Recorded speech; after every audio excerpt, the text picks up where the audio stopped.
Greetings, family. This is Bomani Tyehimba and family. We are live on Revolutionary Cam and family. Greetings, family. This is Bomani Tyehimba and All right, family. I'm here tonight with another incredible live stream here on Revolutionary Cam, and I'm here with my good brother, and he's gonna introduce himself, and we're gonna get into it. Let me just give you his information right now. He's Mr. IC3 Black, and we're gonna get into that. And family, tonight we have this an incredible topic for you. IC3 code used to represent ethnicity for Black people identity. Analysis by Mr. IC3 Black and Bomani Tyehimba. And he also want to get into talking about reparations and repatriation. What is the difference? So we're going to definitely get into it, family. And before we get more into it, what I want to do is just share with you the things that we're doing in reference to the connection that we need to do in America and also in Africa. And my brother can talk more about what's going on in the UK or Europe. And, we're going to share this international global pipeline of Black connection. That's right. Yeah, so let me just share one of our postcard flyers with you and just go through some of the things that we're into, family. One of the things that we do and we specialize in is Africa tours and investment. And that is reconnecting us to an incredible experience. A lot of times, family, we talk about Africa, but some of us have a chance to experience the African continent. And sometimes you look at it and it's like you look up and it's it's 50 plus countries in Africa, and you wonder in which countries are ideal to go to and things like that. So what we have done as far as Africa for the Africans, we built a business foundation here in Georgia since 2006 after 2 years of studying and traveling the African continent, and started building an energy to do repatriation and investment tours, or just introducing our brothers and sisters from the Americas or from the African diaspora to connect to the African continent for the purpose of just us building a world of Pan-Africanism, us connecting to the world of nationhood, and us literally just working on that bridge and connecting our people. Over the years, it's a lot of confusion about about what Africa is and what's going on in Africa. But the journeys that we do literally give you. It is based on tourism, but it's also based on roots, culture, business, investment, nightlife, shopping, networking, connecting you to the people from the African diaspora that have repatriated to the African continent, and also connecting you to African nationals in that specific countries that's open to the world of this international business and building a global pipeline of Black business. So it's more than just a tour itself and things like that. But what we've been able to do is organize a lot of our brothers and sisters, Black professionals who embrace the world of Pan-Africanism, and they have support the journey that we have done. And the majority of people have been here from the Americas, from North America all the way to South Central, the Caribbean islands, and South America. So appreciate all of our brothers and sisters for being a part of that future and building that bridge connection. So the journeys of a lifetime that we have set up, family. Before we get into our main topic of IC3 Black, is the goal. These journeys that we have, the journey that I didn't put on here or I took off, and we still have it going, is Tanzania, November 17th to the 28th. That's the next time we're going to be in Africa, on the African continent, and doing our roots and culture journey. So that journey is set, and we have a nice group size ready to go. It's 15 plus of us ready to go, but also we have more people that's interested. So as more people come along, we'll just add you in. But that journey is set and ready to go. Then the next journey after that is Ghana, December 24th to the 22nd to January 5th. So that journey is a full journey, and that's 25 of us ready to go to Ghana. And part of us going to Ghana is we're going to give you a nice connection to the Pan-African community that we're building called Black Star Pan-African Community, which we're organizing and we've been building and putting all the necessary things in place to where you can get a piece of land, whether on the 15 or the 60 acres, and you can begin to build, your home in an incredible community that's designed to just be more than a community. It's a business hub. It's a connection for repatriation and our reconnection to the African continent, and it's our diplomatic foundation to how we can connect more with our own people on the African continent, and we can build that connection that we're looking for. So family, these are more than just tours. They're tours and investment, they're tours and repatriation connection. Starting in 2023, we're going to set it off with Senegal and the Gambia, March 30th to April 10th, 2023. So that's an incredible 4 days in Senegal and 5 days in the Gambia. And we're going to journey off into Ghana, May 24th to June 5th. Then once that journey is completed, the next tour is Liberia, July 20th to the 30th. Liberia is the newest journey on our schedule. That'll be country number 11 for us. And we're looking to build a foundation in Liberia and build up an energy, and also looking to this, see how we can work with the foundations in the country as far as building tourism, investments, and a reconnection with the African diaspora. So that's gonna be interesting. Now you're gonna literally see what we do as far as tourism from the ground up. Us going to, a country and connecting you with all the historical parts of the country, and building that diplomatic energy.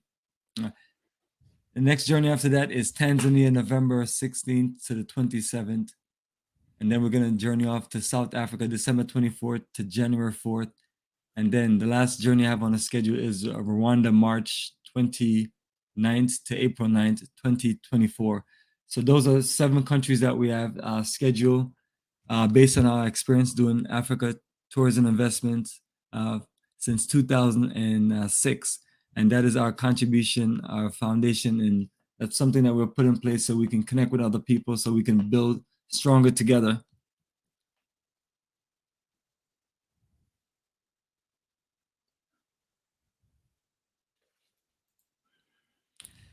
All right, perfect, brother. How are you feeling? Yeah, feeling good, and that sounds really exciting. You have all those tours, and they're separate tours, are not at one, all linked together, though. Correct? Oh yeah, they're definitely separate because I work Right. here and live here in Georgia, and I operate all of our business and do my Right. other business here. And It looks good. we make our move out. I live right here by the Atlanta airport, so we just make our way around internationally, and it's interesting. It's a lot of work and it takes a lot of energy, but I'm looking to build a global pipeline, and I want to do international business with Black people all over the globe and things like that. But the biggest thing Yes. we represent is connecting the Americas with the African continent, and Right. and just build a diplomatic relationship to where we can just be stronger together as a people, and then connect with the rest of the Black world. You're there in the UK, and I want you to also just beyond just introducing yourself, talk more about the world of this Black people connections in the Yes. UK, in Europe, and what is some of the typical mindset about connecting to Africa, and just making international moves and connect with other Black people. But what I want to do is just open things up for you to come in and just go ahead, and then we'll just Yeah. get So, on the program. if we bounce off from your project, where you're doing African tourism, and you're also organizing for people to not only visit Africa and experience Africa in your tours, and also I understand develop business opportunities through the connections that you're building. This is all great, and also I can see how the repatriation, separate from reparation, for those who might decide to go and want to live in Africa, it would fit in neatly with the way you're organizing your project. I think this helps us to move into this discussion and a clarification of the difference between reparation and repatriation. Now, in the project that we're working on, effective reparation will also allow for true repatriation, because repatriation is an aspect of reparation. Yes, it's an aspect of reparation. So let's focus on this connection. You're talking about the connection. Connection and unity. These words, I think they go together. You know, if there's good connection, there's good unity. Yes, unity and connection go together. So how do we get effective, strong Black unity? Black unity. So let's move into the issue of identity. Blackness, Black identity, and African identity. The project I'm working on is Reparations, which will cover all those things. But let's look at this. There's a big debate about whether to identify us or people that look like me as Black, or are we African, and so on. I'd like to say that African identity, the word African has been compromised, and the word Black has been compromised. So to use the word African to connect and unify Africa, it's not good enough. It won't work. And I explain why. To use the word Black to connections, unify Africa and the African diaspora, it's not going to work. Why? Because those words have been compromised and confused. I'll show you. The African Union. What is the African Union? How can you have an African Union if you have not clearly defined what exactly is an African? How can you connect and unify Black people if you have not clearly defined exactly what is Black? What is a Black person? A lot of us have a feeling, of different feelings, have our own personal opinion of what an African is. But what is the official definition of an African? What is an African and what is not an African? In order to effectively connect and unify Africa, you have to clarify African identity. The African Union has not clarified African identity. If I was to ask you, a white person born in Africa with an African passport from one of the African countries, is that white person an African?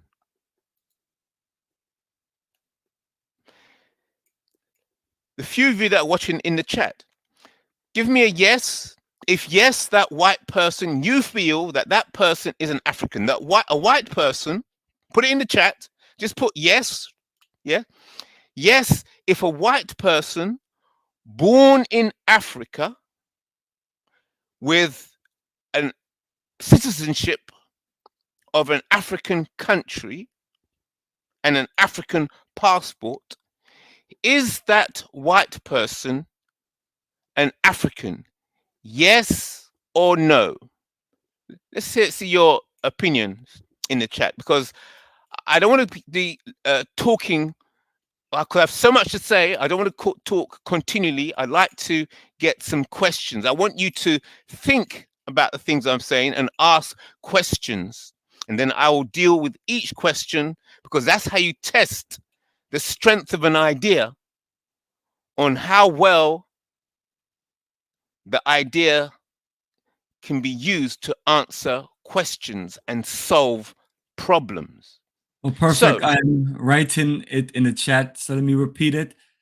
Put yes or no if a white person born in Africa with an African citizenship and an African passport is an African. Is that correct, or do I need to modify it? That's it. That's right. Yes or no in the chat. I want to see how many yeses we get. I want to see how many no's we get. I'll hold that question.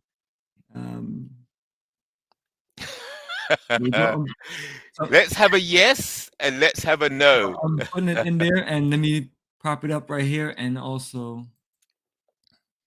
let's do something here. I see some people putting some explanations in there. Oh yes, look, this says so. John Hargrove says no.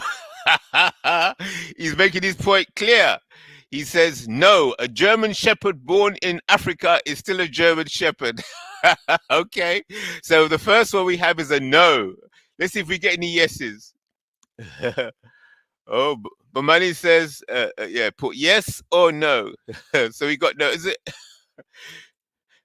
So be careful, because we're looking at people's opinion of what an African is compared to the official definition. The official definition has power behind it. Think careful. Think carefully.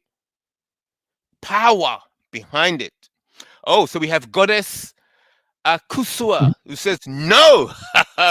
Goddess Asua says no. A white person born in Africa with an African passport is not an African. We have Sage Namugongo says no. He says no.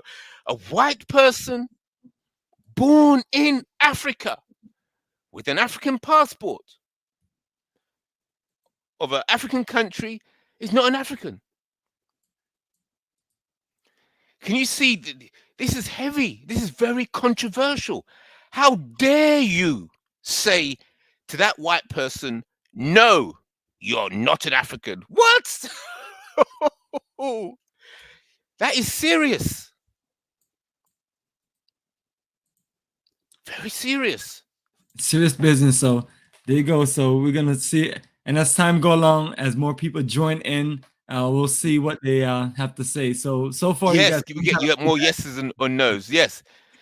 So you can see that those people who believe that that white person is an African because they're born in Africa and have an African passport, they should be able to connect. Yes, they should be part of the connection. They should be able to say, I'm an African just as much as you. Just because you're black doesn't mean blackness is not necessarily part of being African. Any color, it doesn't matter what color you are. We're all one. We're all part of the human family. We're all African. So what's this connection you're trying to do? What is this African unity? What are you up to? What are you trying to do? See, so you can see how we've got to clarify identity.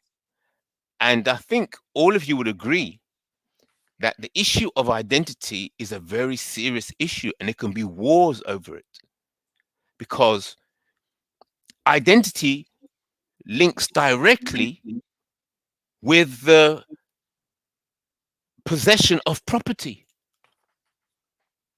Yeah. if the identity is dodgy, then somebody could take your property, or somebody can say, well, I'm the same as you. Yeah. So identity is a crucial, and people will fight you over it, and violence can come and war just over the issue of identity, because identity deals with rights as well. Do you have the right to own that? Do you have the right to be here? Are you one of us, or are you not? Are you in, or are you out? See, so I'm just slowly. Oh, right. Okay. Rain G says yes. A white person born in Africa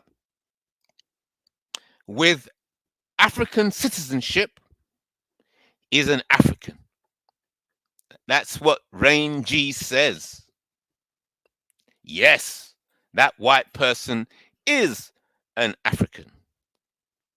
Okay, so I think we got about 3 no's and 1 yes. Maybe you should keep the score actually as the presentation goes on, because it's really interesting to see how many people, you know, the poll of African identity. This is an African identity poll taking place live here.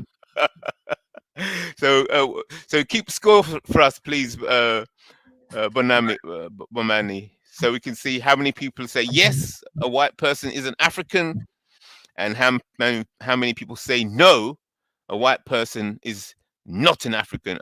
Oh, look, we got Susie B. She says absolutely not. Oh dear. So if she was to say Africa is for black people, all those white people are going to have to lose. They're going to lose their passport. They're going to lose their citizenship. All those white people, Susie B is going to, oh dear, going to take away their citizenship. Serious. We got Calagenesis. It says hell no. Oh my, hell no, he says. Wow, Ray G. Whoa, let's see if you're going to get some more people on your side. It'd be interesting to know, Rangy, if you're a white person. It'd be nice if you put in the chat to let us know if you're a white person who believes that white people can be African, or if you're a black person who believes that white people can be African. It'd be very interesting to get some background on your yes. But we're getting lots of impassionate no's. So you see, I'm dealing about this situation of identity. You see, because it's so crucial in terms of organization and connecting. What does it mean to connect? What exactly are you connecting? What's it? Color Genesis Radio says a black man can't be Chinese. There you go. You see? Oh yeah, race first. That's right, Tony Martin. Yes. See? Oh, Rangy says no, I'm not, but I mean Africans call themselves American in America. All right. So are you black, Rangy? Are you a black person? You're not white, but I think, but you're. But what are you? But okay, so you're saying Africans call themselves American in America. Yeah, but what do you mean by African? What is your definition of an African? Are you saying the white people are Africans and they are calling themselves American? I mean, clarify that for us. That would be nice. Okay, so keep that in mind all the way through the discussion. The definition and clarification of identity, in order, as a first step, in order to organize effectively. Yes? To organize effectively, you've got to clarify identity. Yes? Clarify identity. So, I am going to focus for this period on the discussion on reparations. Now, traditionally, there's been no reparations for the people who look like me, who are descendants of enslaved Africans who demand reparations. And the reason there's been no reparations, because people classified as black or African have not been able to connect or unify and organize effectively in order to wield the necessary power to extract reparations from those entities and organizations and nations and governments that owe reparations. And in the reception of reparations, that reparation can come in many forms. It could come in terms of money. It can become in terms of artifacts. It can come in terms of land. It can come in terms of property. You see, so when we look at reparations covering all these aspects, we can see how repatriation is an aspect of reparations. Yes. So that's how we clarify reparations and repatriation. Repatriation can be an aspect or is an aspect of reparations. Now, traditionally, there's been confusion. Oh yeah, we're going to deal with the IC3 shortly. That's right. We're going to deal clarification with reparations. The reason there's been no reparations is because there's been too much confusion over identity and connectivity. So people say, oh, how big is this check going to be? And who is it going to be for precisely? Nobody can give any clear answers because there's no clear definition of what a black person is or what an African person is. So therefore, you cannot organize effectively. You cannot connect effectively. You cannot unify effectively because you're not clear on identity. Now, the model we're proposing is that, to wrap it up quickly, IC3 is a code. It's a code to identify black people in contrast to all other types of people.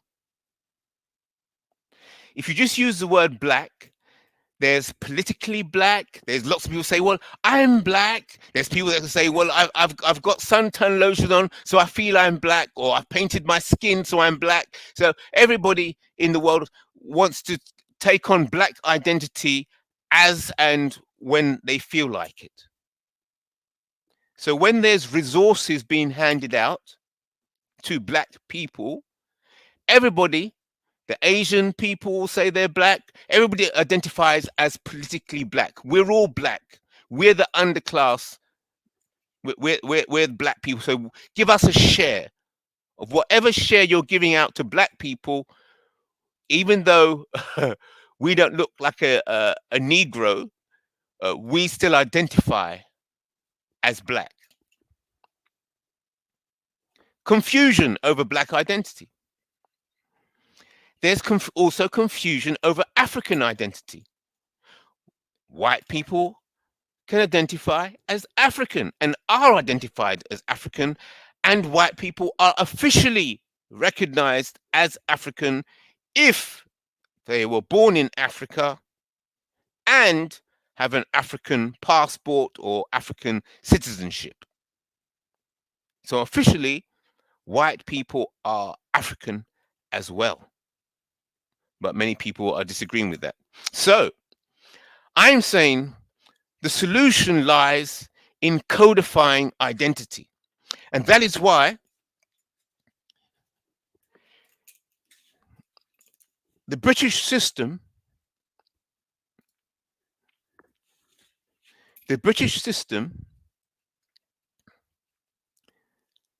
has codes. So when the British government is talking about black people, it's precise. It's not talking about Asians. It's not talking about Chinese. It's not even talking about mixed race. It's not talking about Arabs. Yes? The government, yeah, this is not my personal view. This is government language. Yes? Government language. So there's no confusion. Okay? And look at this.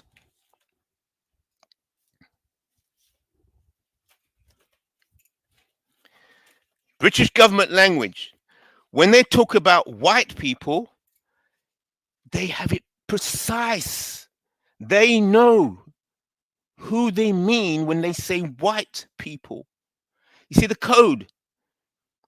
Code is codified, hard code. See that? Hard codified. I hope you can see that. Oh, look at this. And black people is specific. See? Now, BAFR is code for Black African. BANN is code for Black Angolan. BAOF is code for other Black African. BAOF is for other Black African. BCON is code, hard code for Black Congolese. BCRB is government code for Black Caribbean. BEUR is hard code, government code for Black European. What's that? BGHA, code for Black Ghanaian. BNAM, code, hard code for Black North American. No confusion. BNGN, code for Black Nigerian. BOTB, code for other Black. BOTH, code for any other Black background. BSLN, Black Sierra Leonean. BSOM, Black Somali. BSUD, Black Sudanese. Can you see? So when the British government is talking about black people, they're codified. They know exactly who they're talking about. See, and the Asians can't get in there because they've got their own codes. The Chinese can't get in there because they've got their own codes. See? Next level. British government language. Look at this. Mixed race people. Look, all the codes for mixed race people. Yeah? MABL, mixed race. See the M for mixed race? For Asian and Black mixed race. MACH, Asian and Chinese mixed race. MAOE, Asian and any other ethnic group. MBCH, code, government code. Black and Chinese. So if you're mixed race, Black and Chinese, that is your code. You are not a Black person. You are Black and Chinese. That's your code. MBCH. MBOE, code for Black and any other ethnic group. MCOE, Chinese and any other ethnic group. Mixed race, Chinese, see? You're not Chinese, you're mixed race. Next code, MOTH, any other mixed background. Codified. You see, this is how your government runs. This is how government runs. No confusion. You have to be tight in your connections, in your order. MOTM, other mixed background. MWAI, white and Indian. So if you're mixed race, white and Indian, There's a code for you specifically. MWAO, white and any other Asian background. Mixed race, white people with Asians. You're not Indian. Look at this. MWAP, white and Pakistani. So you can see an Indian man looks the same to me as a Pakistani. They all look the same to me, but no, the British government's got a specific code. Look at that. MWAS, white and Asian. MWBA, white and black African. Whoa! No, you're not an African. You're mixed race. Look at the code. Yeah? MWBA, white and black African. MWBC, white and black Caribbean. Ah, you didn't hear that? You see that? These people have got it down tight. So if you always wondered, what's this tension between African and the Caribbean? It's there. It's codified. This is the tension you're feeling. It's codified. Government code. Look at this. MWCH, white and Chinese. Mixed race, white and Chinese. These people are masters of racial classification. Precise.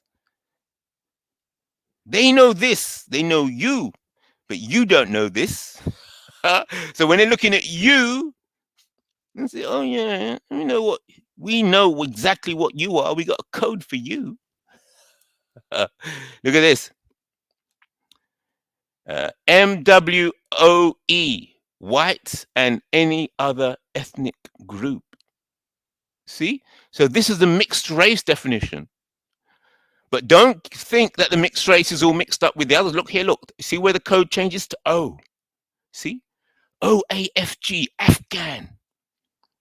See? OEGY, Egyptian. See? Look at the codes. See? Now this is official government language. Yes? This is not opinion or my feelings. You can do all this research yourself and find out. This is when the government talks. This is government speaking. Yes? Government talk. And why?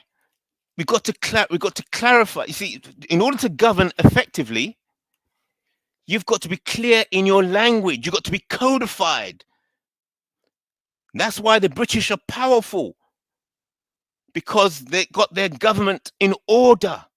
They're unified. They're connected. They know what language they're talking. They're using code.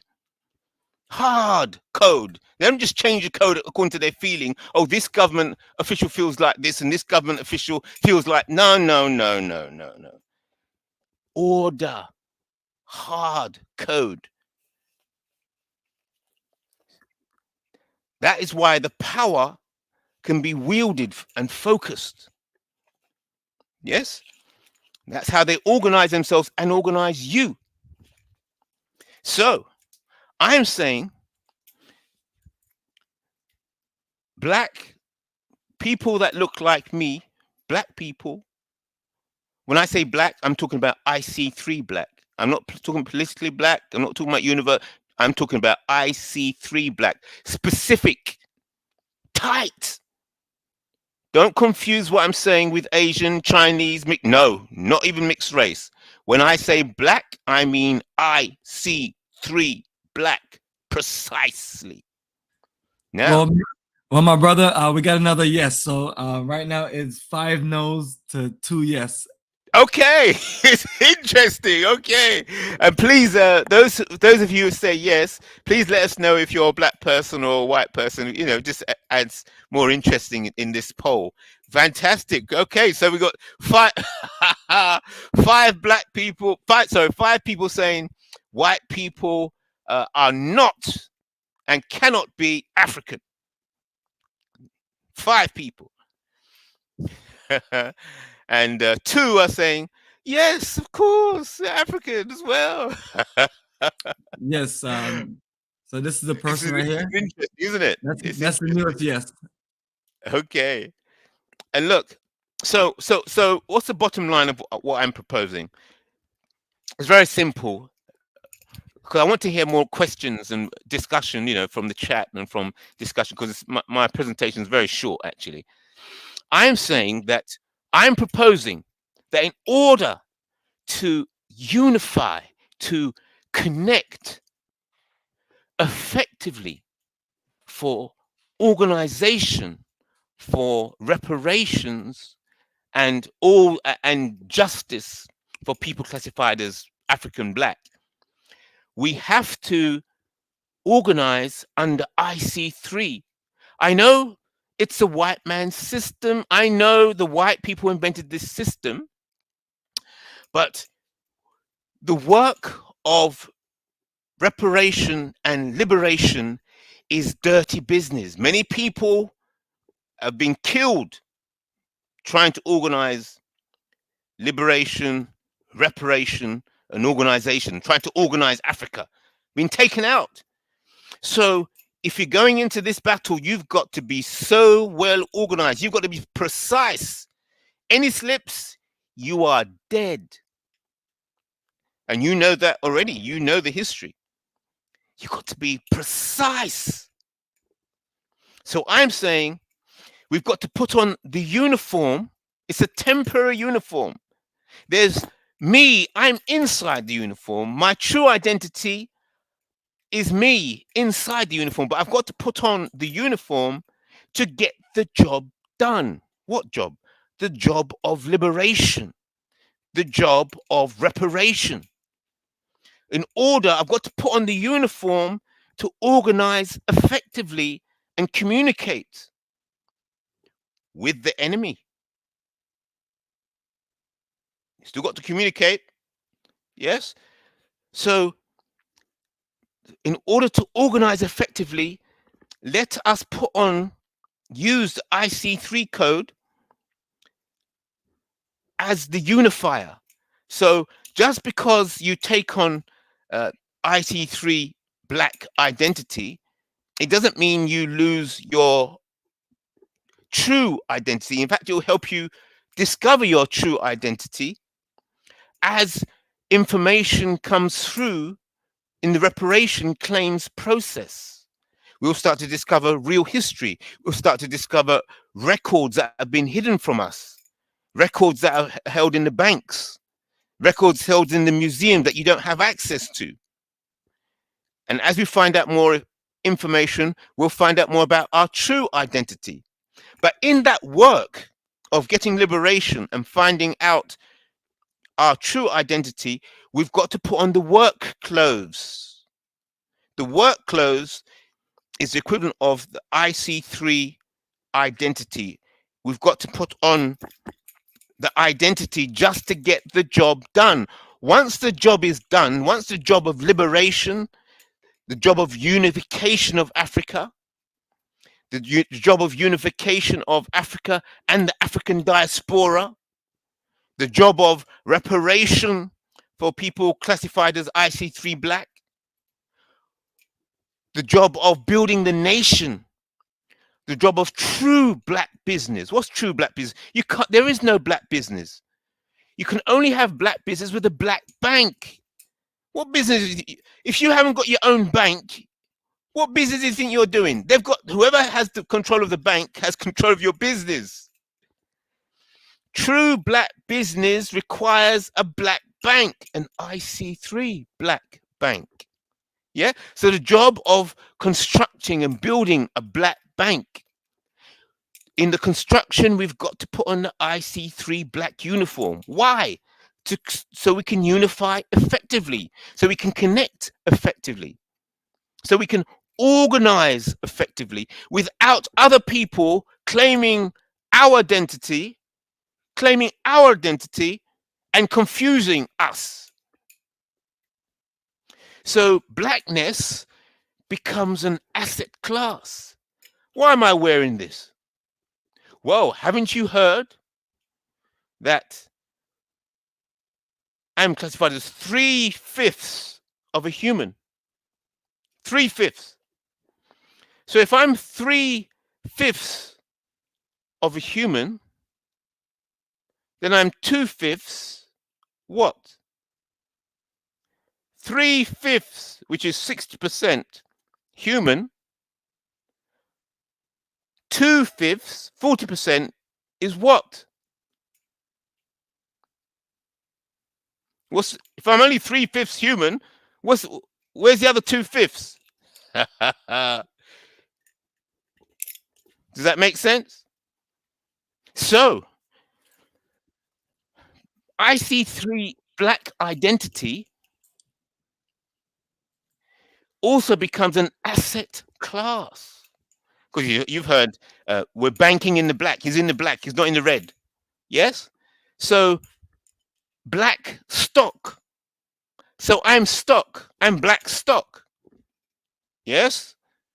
The enslaved people from the African continent were considered stock. Stock. Not human. Horses, sheep, cows, blacks, black, Negro, stock. Stock. So there's value in black stock. So I'm half, not quite half.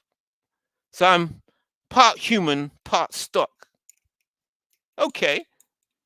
Well, I'm going to collect in reparations the value of stock. My stock. Caesar, you made me human. Okay. As a human, I want reparations. I'm going to get reparations. I'm going to collect on the value of this stock because it's my stock. Because I am the stock. I am the stock. See? So clarification of black stock allows for clear organization and unification. So I'm going to allow some people to fire some questions on that short presentation because I'm going a bit more afterwards. So what have you all got to say about those few things that I've said so far? Our brother, as we was talking about, yes, very interested, and it puts us on code, and it clarifies a lot of things, and it's makes things a lot clearer to organize, and clearer to analyze, and clearer to this structure, and clearer to put in mobilization. So those are my quick views on it, and what we can also do is we can open up things to our guests and see if anyone has something interesting to share, or have a questions for you, or even want to challenge. Yeah, please. I want the questions. I want the questions. And meanwhile, while people are coming in and people start thinking about the questions, give me some hard questions. But I'm going to give you some stuff now. I'm going to change now.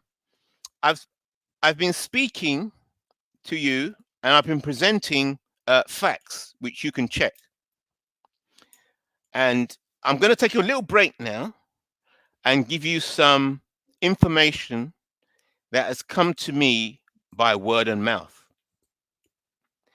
Yeah, so this information I'm about to give you, you will not be able to get hold of it.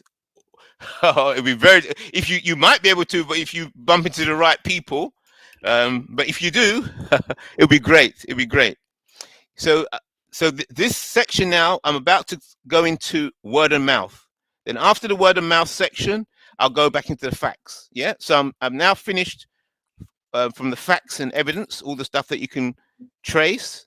Now I'm going to go into word and mouth, the information that's come to me by word and mouth. Right. Now, we can get deeper into this.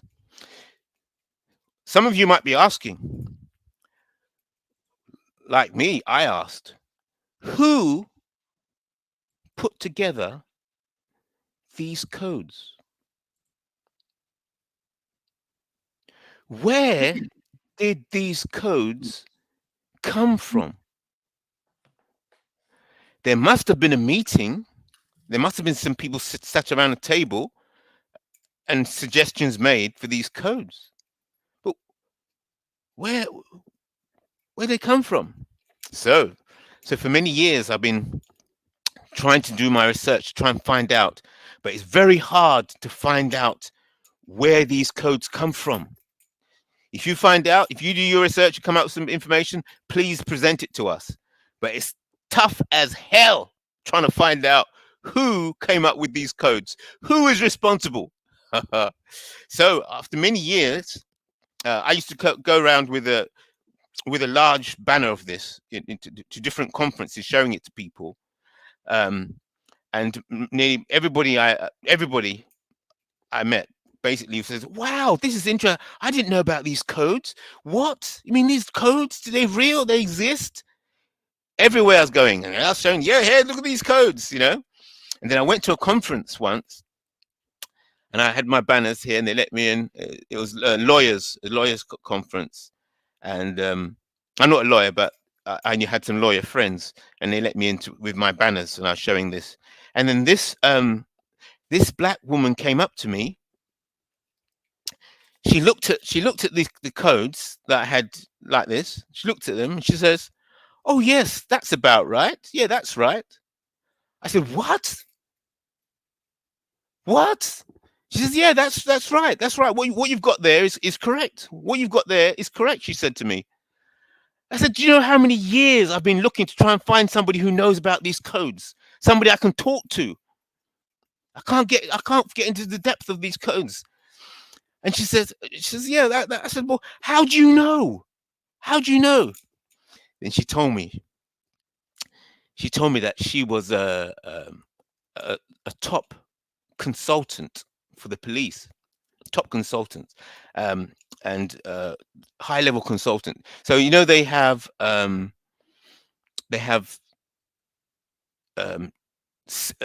towns that are not on the map.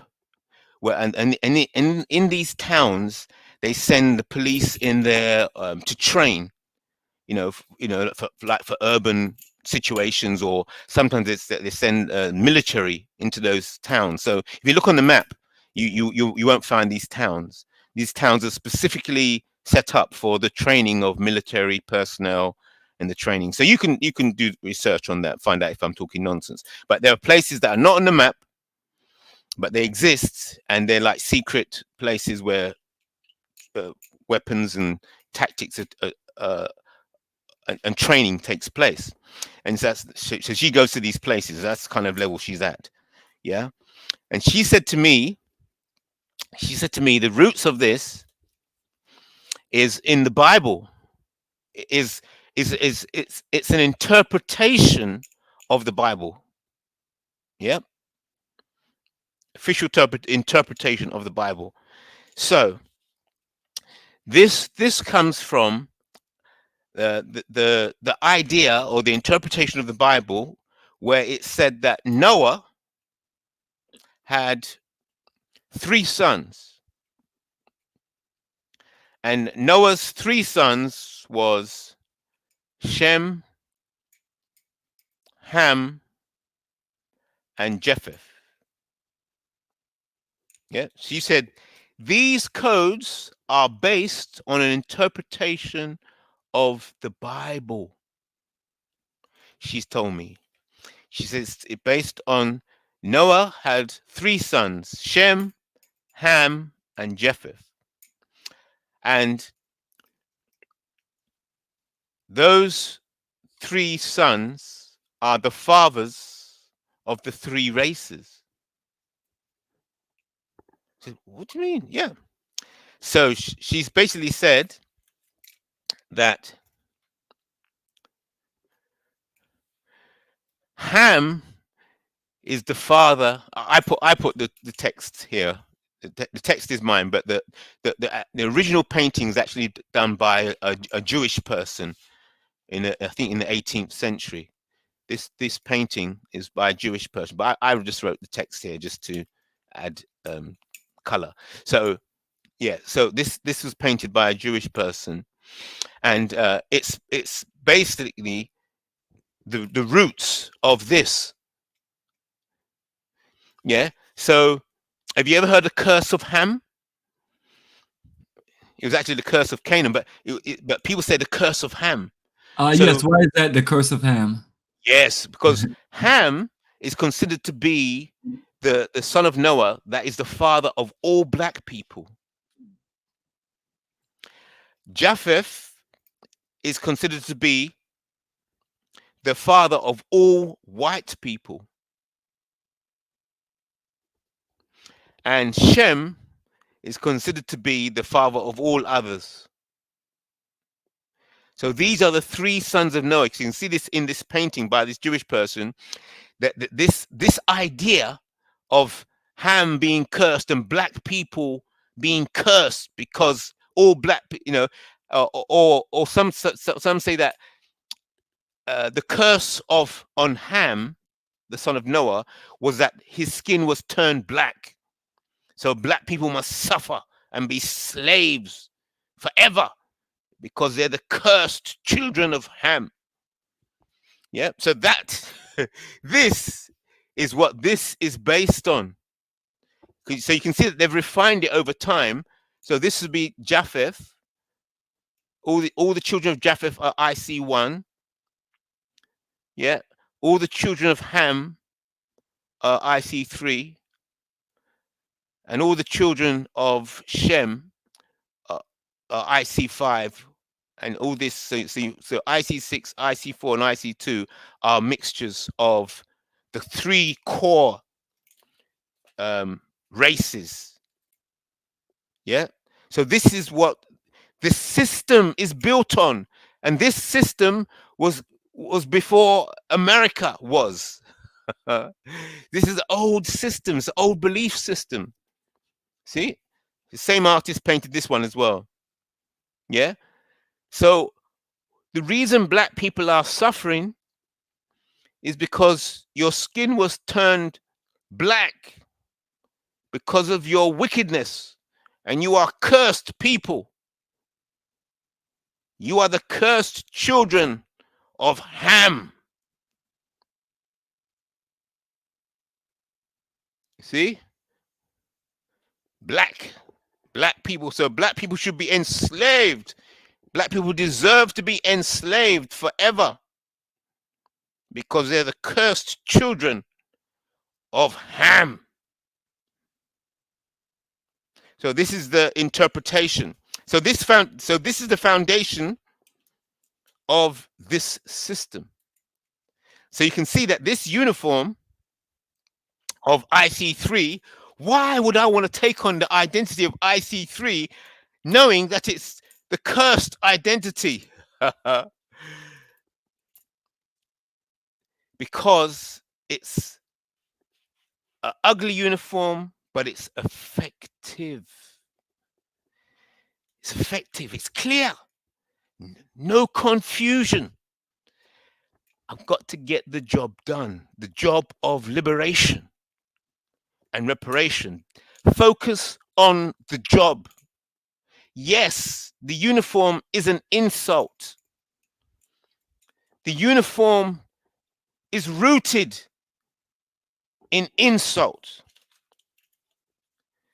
The curse of Ham. But seeing that's the identity the white supremacists have given me, seeing that's the identity that they understand, that's fine. I'm going to take on that identity in order to communicate effectively with you white supremacists. You know exactly who is talking and what is being talked about. Brother, so I'll finish that bit there. Perfect. Just want to add something in real quick. You know, you have all the time. I'm enjoying your presentation. I love it. I love the background, the colors, the flag. Nice setup. I'm not gonna ask your location. I don't want to put you out there. But also, I think we have someone. You know, when we did the last show and you came on, You was like, Bomani, do you have any questions? And I was like, brother, presentation phenomenal. Don't have any question, because that's what we've been talking about, code. So we got someone that's we have a Navigate Freely. It seemed like he would like to join us and talk with you directly. And I'm also saying to people, if you want to come on and talk to our brother, please, number one thing, we want you to be respectful to the highest level. He's a very respectful brother. He's presenting solutions and asking for questions and want to dialogue with us. We're not doing debates and things like that. So don't bring your debate energy, please. So Navigate Freely, anyone else, if you want to come on, I'll repost the link. But you Navigate Freely say European police code and religious nonsense. I don't think so. So I'm not sure what he means by he don't think so, because I mean, I've been looking at what you showed me from that night, and I'm like, yo, this is brilliant. This, it's not our organized system, but as you mentioned, the British government, they're one of the more organized governments, and when they're dealing with race and people like that, they have that thing down to a science. Now, so brother, what I'm gonna do is I'm gonna mute myself, and I'm gonna give the floor to you to talk with some people if you want to open to talking with them now. And then you can also I'm ready if anybody wants to, so somebody said European police code and religious nonsense. Okay, but watch this.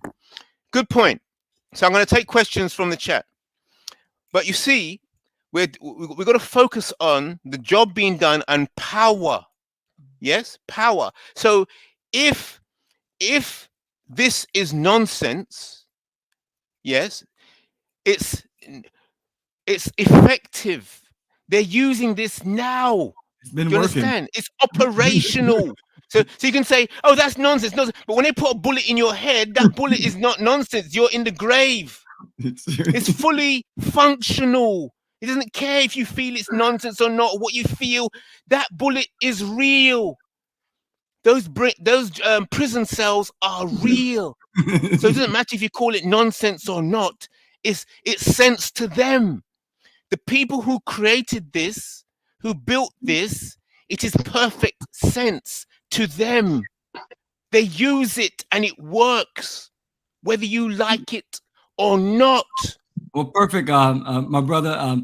Let me let Miriam just hold on for a little bit. Let me let Navigate Freely in, since he had a question, because my brother been asking for people to just make some kind of comment. So Navigate Freely, the floor is yours.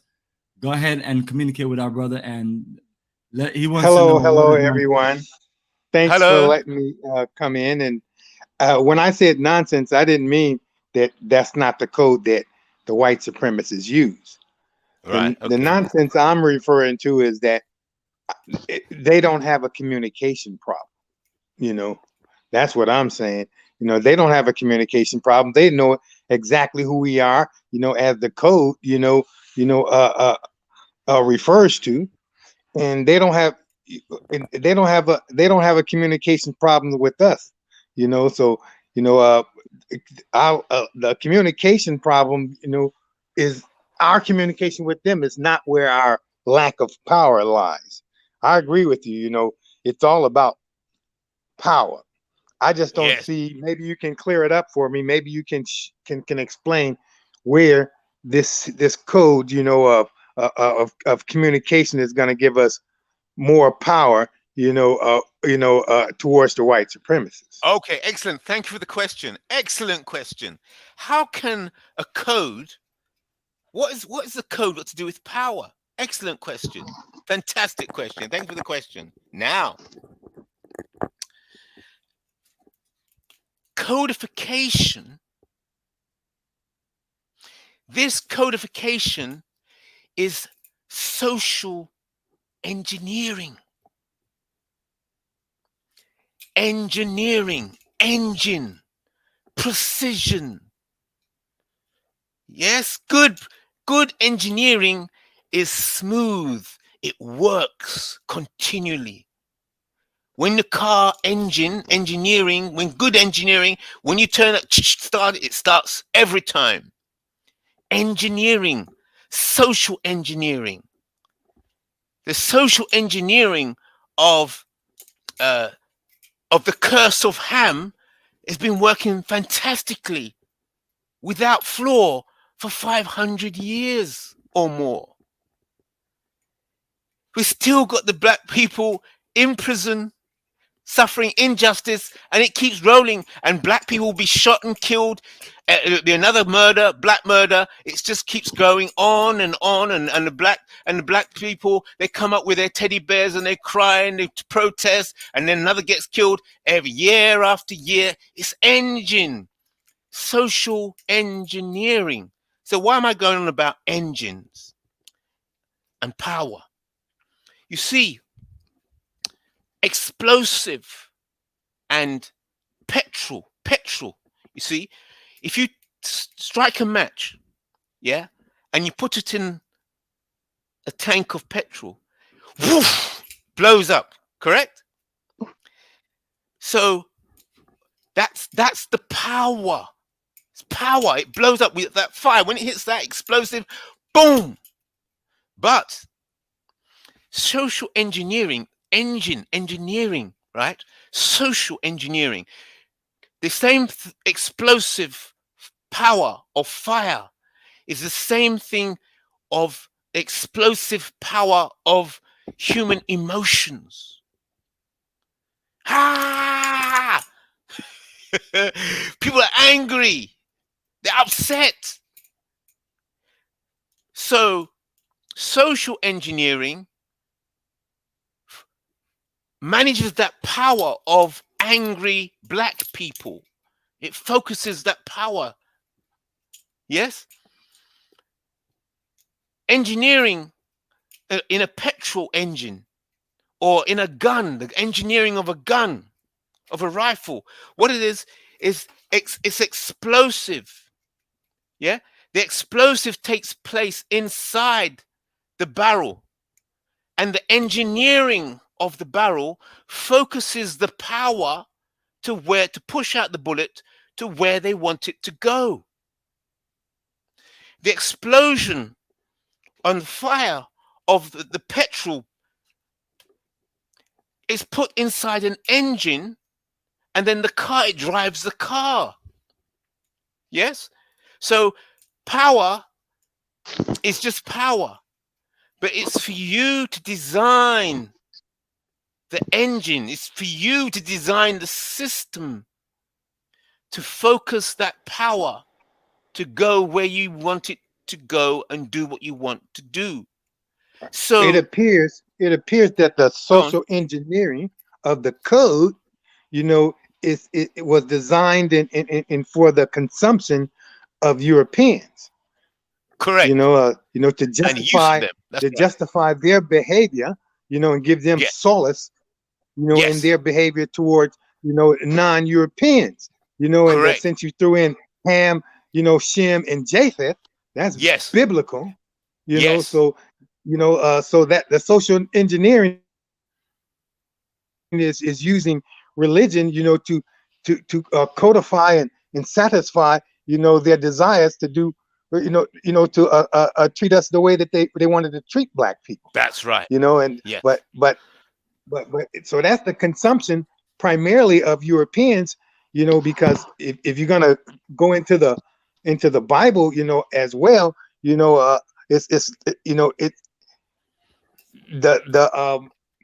have to go into the Bible. That's just putting the curse on us, through religious forms. It took 1,000 years, to incorporate that lie into the minds of the Europeans. They call that the Dark Ages. And then it only took a couple of 100 years, to reprogram black minds in the USA, because we was totally subjugated. Yes. So I still don't see where this codification, this European police codification, gives black people the power, because I don't think there's no communication problem with with us and them. Many of us realize, that. Okay. Yes, Marion, a few seconds. I was just about to tell Navigate Freely if he could just wrap it up, and then Marion can say something, and then many of us realize that the biblical narrative is balderdash. Okay.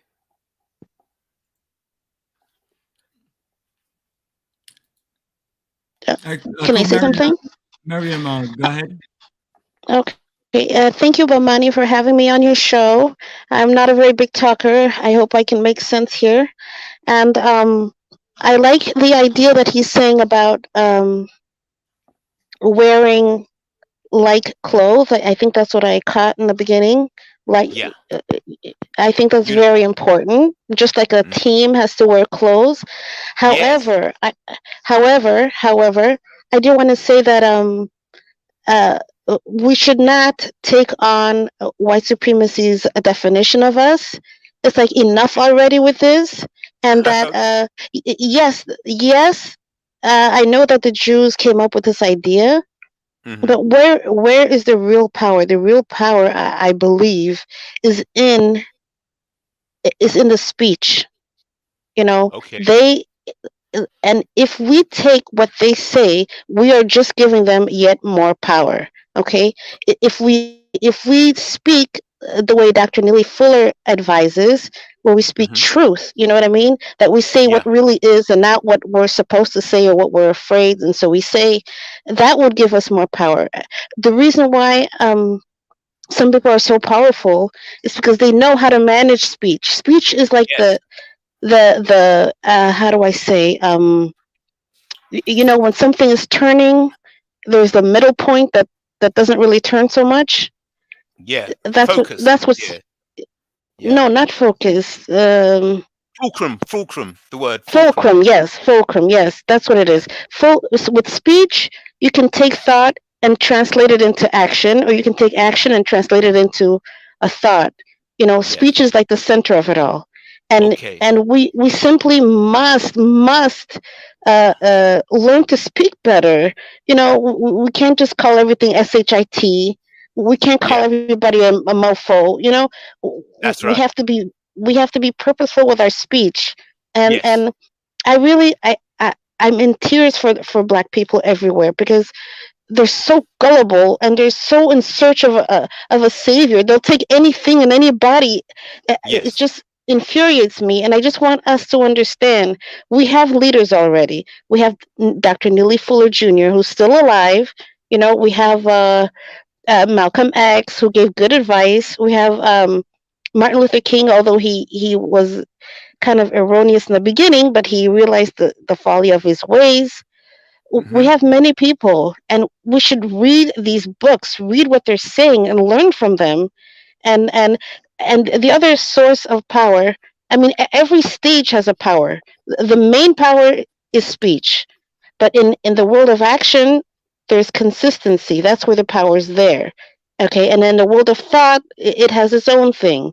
And then even beyond those worlds, like above thought is chaos. All right, Yeah. okay, and below action is you know, the where the dead living or the living dead are, like the stone Inanimate. people who, Yeah. no, the element basically, but people who are stuck on drugs and stuck on alcohol, they can't do anything. They're alive, but they're dead.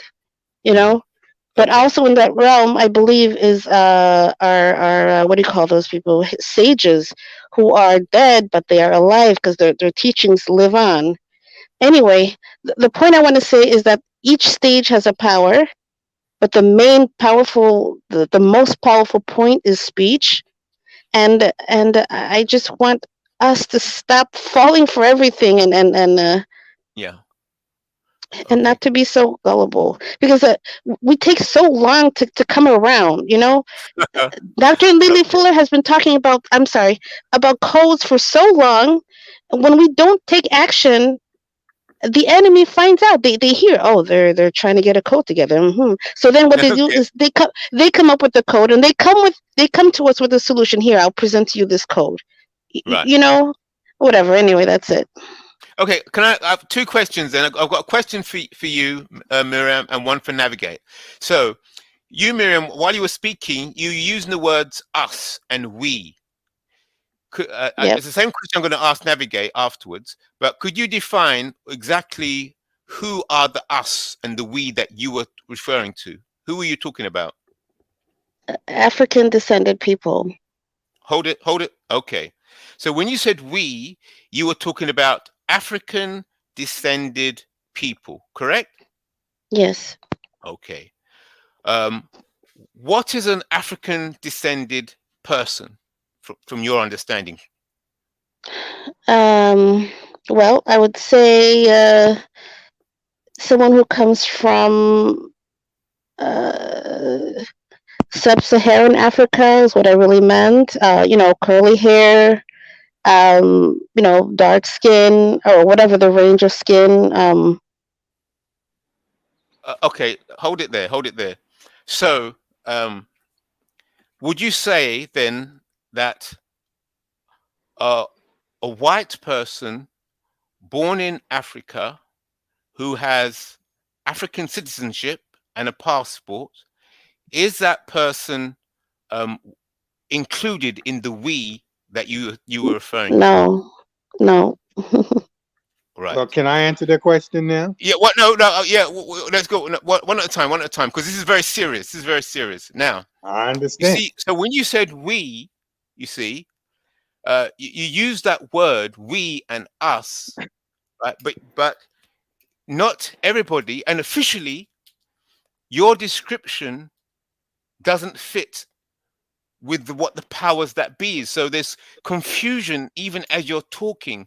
You're clear in your mind what you're saying, but the words coming out your mouth, they're being interpreted differently by loads of people. Mm. That is why I was going on about the about the codes. But so let me ask the same question now to hear what he was navigate. Yeah. What was your Well, definition? I love the way she brings in Neely Fuller, because Neely Fuller Yes. said if you don't understand the system of racism, white supremacy, what it is and how Yeah. it works, everything you think you know is only going to confuse you. That's And right. there is a blueprint for Black power. Amos N. Wilson, wrote the blueprint for Black power. Bomani has a copy of it. And the first chapter it just breaks down the dynamics of power. And according to her, Neely Fuller, says, you have to, speak truth to power, and even Martin Luther King, he pointed out the fact that, we shouldn't judge people by the color of their skin. That's too superficial. Everyone, that skin folks ain't kin folks. Okay. They're not your friend. One second. So one second. Can I have some clarification on your point of view? So, are you saying that mixed race people are Black as well? I didn't say that. No, I I'm didn't say asking that. you. What I'm saying is that I know what you're saying. The classification. I'm saying asking the you a question. codification.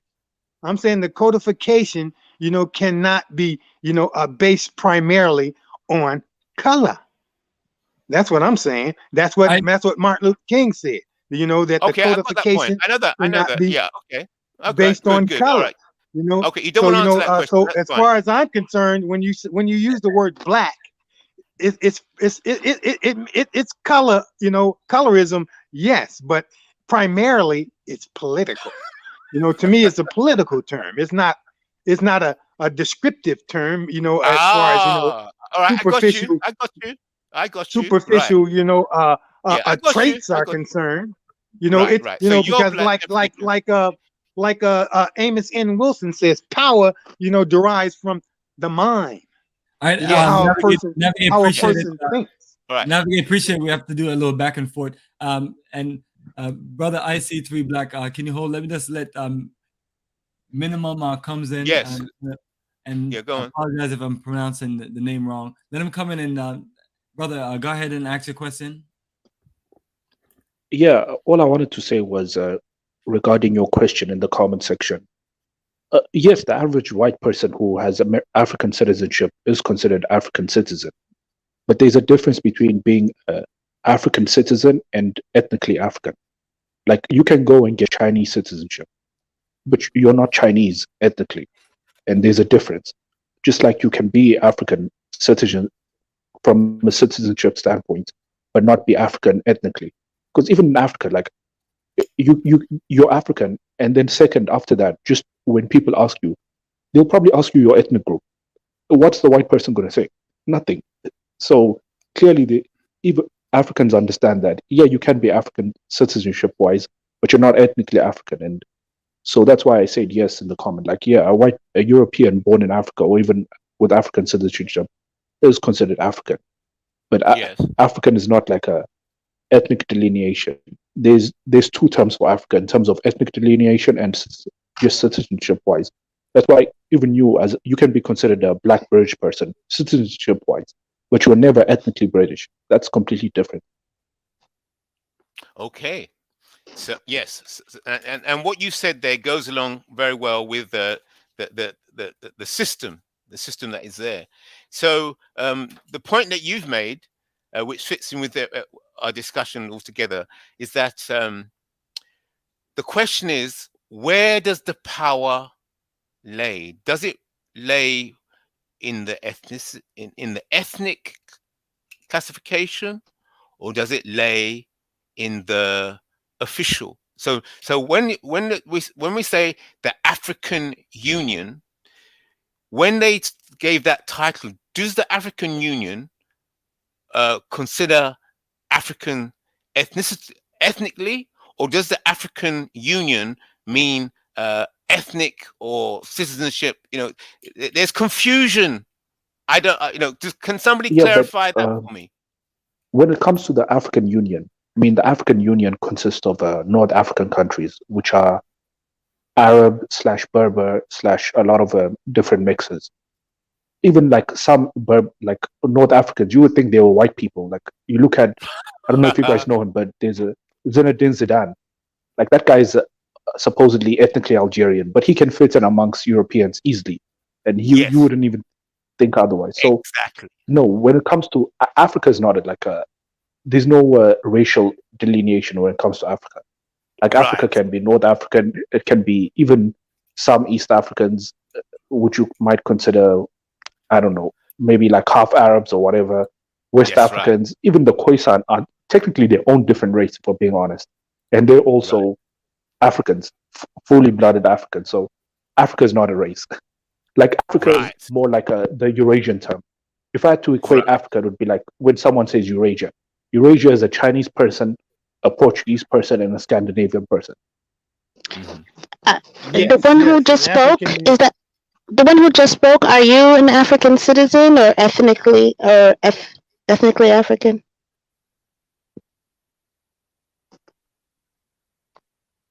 What is the name? I can't see. Oh, sorry, I was saying I'm African. I'm even in Africa right now. I'm in South Africa. You're like ethnically or?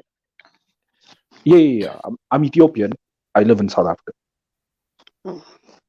And you're Black. I'm an African descendant of slaves in the USA, and I live in Ghana. Okay. Greetings, my Ethiopian brother. Greetings. Okay, good.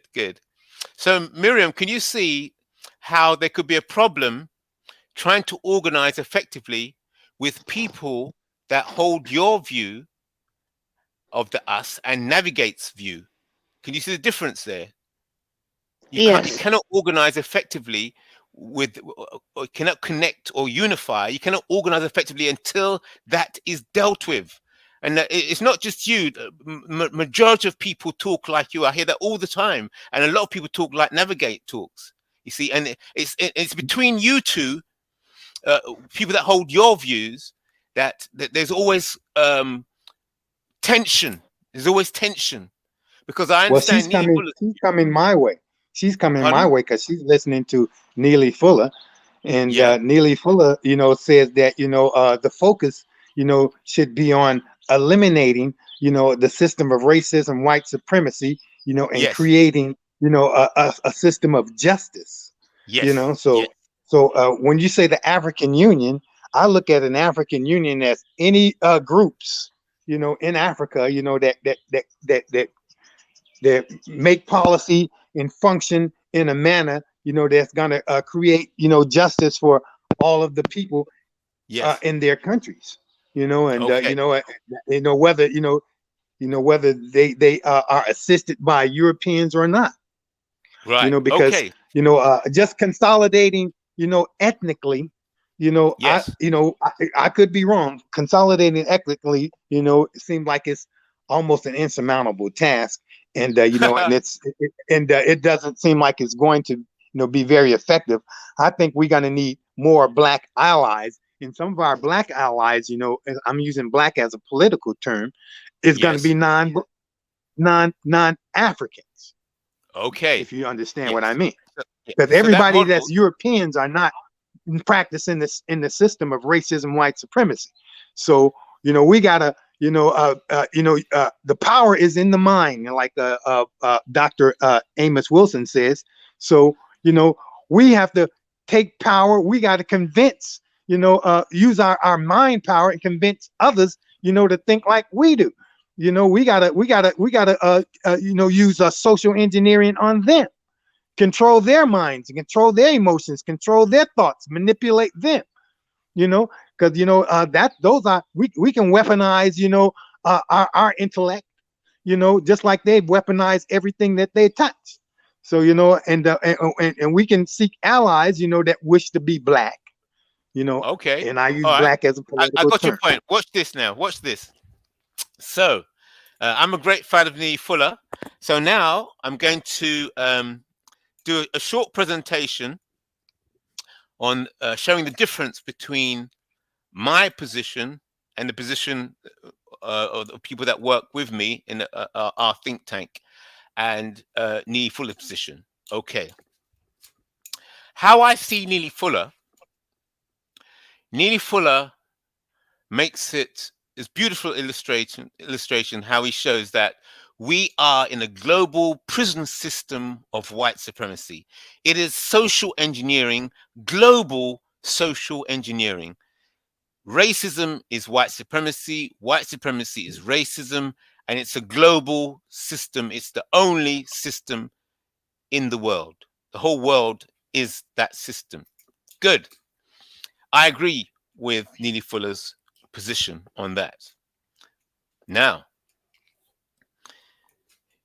Neely Fuller illustrates that we are in prison.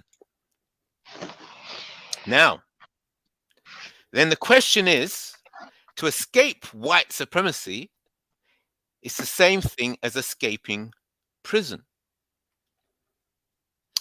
So,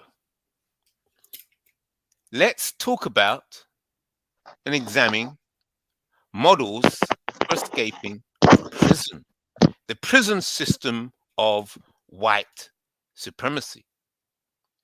Some people say you have to dismantle the prison system that you're in.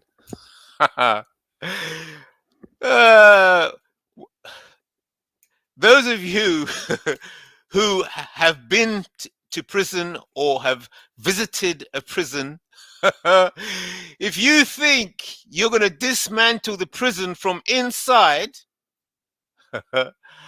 I think you would need some tools. Yes, you're going to need a pickaxe. And I don't think you're going to get very far trying to dismantle the prison from inside. So,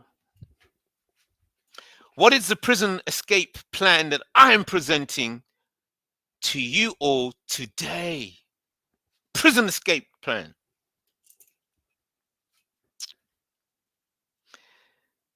And it's not an individual, if prison escape plans usually talk about, oh, this individual has escaped prison by doing this or that.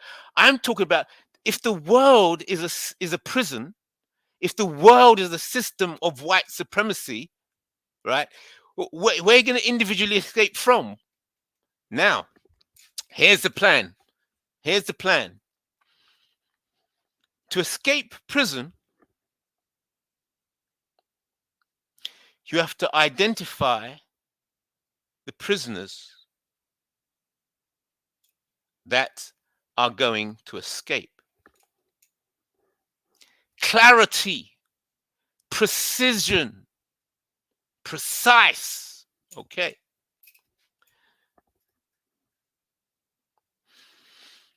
The prisoners of white supremacy that I and others are talking about are the IC3 Black, precisely.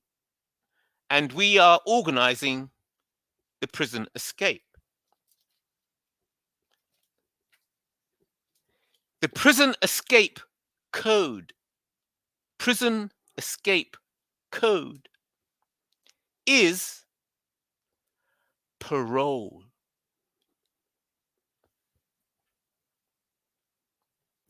Prison escape code from the system of white supremacy is parole.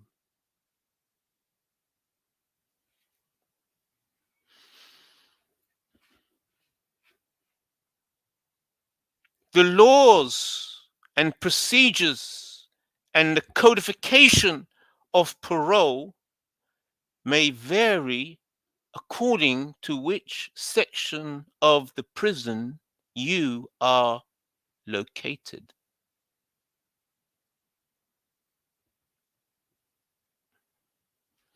Neely Fuller talks about code, and I'm talking about codification. It's going to be about codes. The system, the prison is held together by codification, precise social engineering. High quality engineering is precision, codified, numbers, letters. The prison escape code is parole. So we have to organize those who are going to apply for parole from the system of white supremacy. Parole is a procedure. Precise procedure. That's the official way out. And the parole codes and laws and systems vary according to which part of the prison system of white supremacy, where you are located within the prison, global prison system of white supremacy. Escape is the plan. I agree.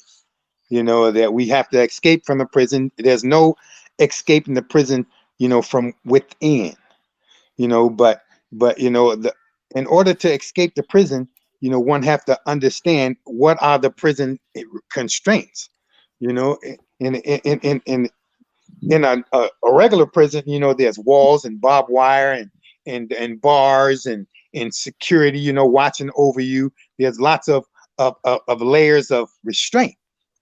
So, but in a system of racism, white supremacy, you know, what is the restraint? You know, you said it's social engineering. You know, social engineering, you know, is the manipulation of cultural ideals and norms and how things function and how things are viewed. And whoever has control over those norms, like the media, whoever's feeding your mind controls your mind. So I see the restraints, as far as racism, white supremacy is coming from the restraints within the mind. So in order to escape the prison, we have to escape the prescribed. We have to escape the prescribed paradigm matrix that we all were born in, but we all cannot escape. Oh, Yes. guys, finish up your point, because I was trying to bring a guest in, and but you went ahead. Just finish up your point. Well, I understand you. I was gonna finish up. You always, cut me off, and I always, comply. But I'll make it quick here. I lost my train of thought. So go ahead and let someone else speak. Go ahead, African. Welcome to the chat. Thanks. Hi, Minimum and Navigate and everyone else on the panel. The reason why I said hi to them specifically, so I guess I identify more with what they're saying. But yeah, like, all right. So somebody in the chat section was arguing with me that police see me as IC3, so therefore I should I don't identify with that, by the way. Alright, so what do That's you cool identify if with? white So you can be people clear. will. What do you Huh? identify with? We need you to be. What do you identify with before you continue? African, but I put a question mark because I'm like, I don't even know if I identify as African anymore, because if a South African that's not black says they're African, then I don't know, because even if you look at the term African, it wasn't created by an African. It was created by, I think, a Greco-Roman. So it's like, I don't even half of these words, like, maybe because they're in a different language, that's why, you know, people are forced to identify as them. But I think a lot of these terms need to be changed because it does not make any sense. Like, if I was to speak to my grandmother and tell her she was an IC3, I don't think she would know what that. Actually, she wouldn't know what that means. If I was to tell her that she's black, she would be like, "What are you talking?" Like, it's just so many things. They have their own terms that they identify as, and I'm supposed to abandon all of that to identify as something that a white person says that I am. Like, the only reason why white people even said we're black is because they didn't want us to claim white. Because they were like, no, we need to protect this. We're going to be racist so that we could, you know, take advantage of everyone, steal everyone else's resources. So that's why we have to identify as white, so that no one else could say that they're white. So, like, who even created all these terms? It's white people. So I'm just like, I don't know. Like, I don't know if I'm so willing to fight for these terms. You get what I mean? Like, maybe I'm really thinking that we should create our own terms and stop using the terms that someone else said that we are, because it's like, okay, I guess if you're, you know, living in the UK and you want to identify as IC3, that's cool.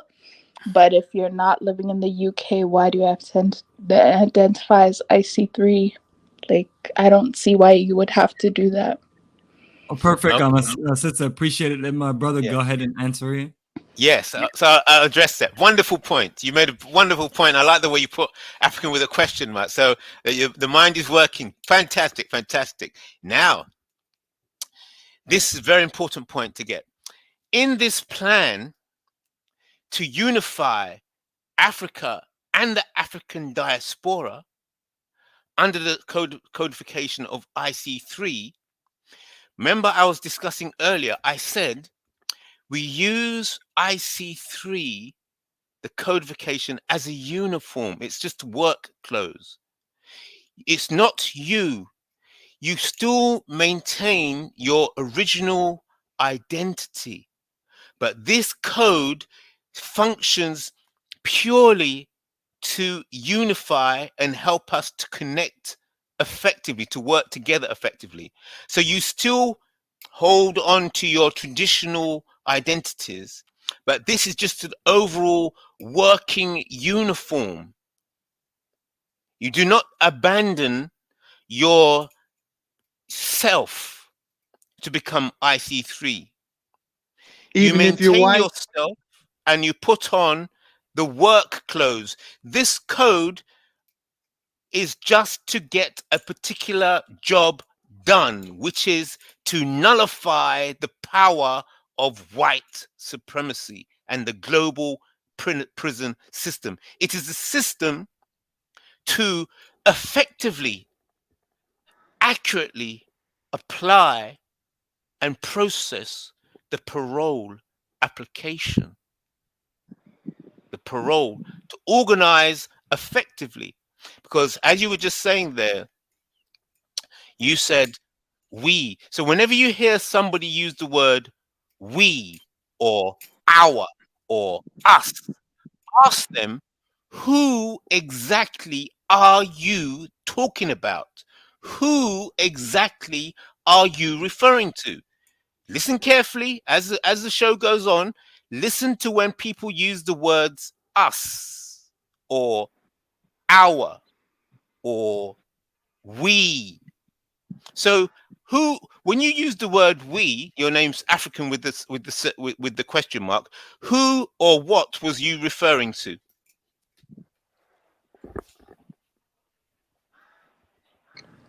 Oh, me? Yeah. Myself, because I Yeah, do identify, you even use the though word we. I think the So term what do you black mean? is stupid, I identify as black. Pardon? Identify as black. Oh, right. Okay, good. Okay, good. So black, the highest, the clearest form of black is IC3. See, if you just use black by itself, loads of people can come into that. It's not clear. You can't organize effectively under black identity by itself. It's that word is being compromised. But the Well, code is precise. when you put it that way as a uniform, you come closer to, saying the same thing that I'm saying. What are If you it's saying? just a uniform, you said IC3 is the uniform that Okay, you put what's your on. uniform? You do not change who you are or what you are. You put Mhm. on the uniform. So if you ask me to identify, I could identify as IC3 minded. I'm an IC3 minded person. And then others, they can be IC3 minded people too, and be, ethnically a European. So I see black, not primarily as just colorism. Hold it. I Let me see if I I understand what you're see. saying. Hold it there. Let me see if I understand what you just said. If I understand you correctly, are you saying that a European, a white-looking person, you would accept Yes. them identifying as IC3? With the sophistication of racism, white supremacy today, and how they have totally weaponized everything, No, I would, wait a minute. Could you please answer the question first? I would I accept can't a understand. European looking person, a person that's with white skin, with Yes, with the IC3 mindset. mindset, a Yes. political view over a dark melanated person, with a European white supremacy mind view. It's all the power, is in the mind. The power that's where the social engineering, takes place. So I'm confused. that's where the I don't bars understand your that's where the position. bars of the prison are located, around the mind, not the skin color. So how to organize that? So what? Are you going to go around the prison trying to convince white people to identify as IC3? Shoot, yeah, hell yeah. They convinced us to do things. We're intelligent enough to convince them too. We've convinced them of a lot of things thus far. We've convinced them to do a lot of things. We just haven't organized it, and codified it. So your codification, it has its place. As far as I'm concerned, it codifies the political party. The world global political party. But white people have already got their code. It's IC1, white Northern European, Well, and that's their code, IC2. and it's some black people, black-skinned people that's in that code, that adheres to that code as well. They're in that party. They can't. No, You a haven't heard black of the black person. bullet. Look, in a It's not system of white about skin supremacy. color. It's not primarily about skin color. Is not the enemy. The enemy What? is what goes on in the mind. It's not about skin color. You're saying White supremacy is what goes on in the mind. It ain't it. How the mind processes. Things. And the white supremacists, they use a highly melanin people, to support their system as well. And there's highly melanin people, that willingly support their system of racism, white supremacy as well. Just like there's Europeans, who do not adhere and practice racism, white supremacy. And I think, if we approach the problem, in the right direction and focus on the real bars, that holding us in prison, this prescribed paradigm matrix, that we all were born in, we should be able to escape the prison. No parole, we got to leave the prison. Escape. How? How? Walk through the walls. By using your codified system, as a political party identification. That's the uniform, like you said. That's the uniform of the party. IC3 is the uniform. That's what you put on. You don't change, But what IC3 you are. is only functional as you also accept the other codes. Well, I accept the other codes. I'm just not part of those parties. I'm part of the IC3 party. Okay. And then there's other ethnic groups that's part of the IC3 party as well. It's not all you cannot just codify on skin color. That's what do you think that defeated Marcus Garvey's movement? It was people with the same skin color as he had that betrayed him. So I have two questions, and then I'll listen to the answer offline since I'm at work. I can't really stay too long. One is why is it that every time we have a new plan, every time someone has a new plan, it always involves, oh, I have a new plan here. We're cursed, so let's just establish that, and then from there, anything. Like, why are we always starting from under a rock? I don't understand. That's one. And the other is, I would like to hear. Let's go one question at a time. Did you say that word cursed? I did. That's what isn't that what he said? Let's do one question at a time. Oh, but I have to get off. I have to get off. Oh, okay. And he's gonna answer. But the other question is, can I just hear fully the whole plan? Like, okay, we identify CI1 or 1IC3, and then what? What's the rest of the plan? Okay, good. All right, I got both questions. Okay. The reason why people come up with I'll listen offline. Okay, I'll listen off air. Okay, thank you. Okay, yeah. Okay.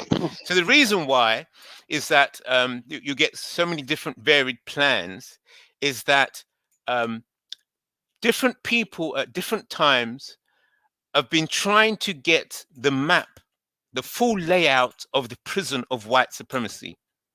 There's been all kinds of confused, people don't really understand because the white supremacists are not going to tell you how their operation works.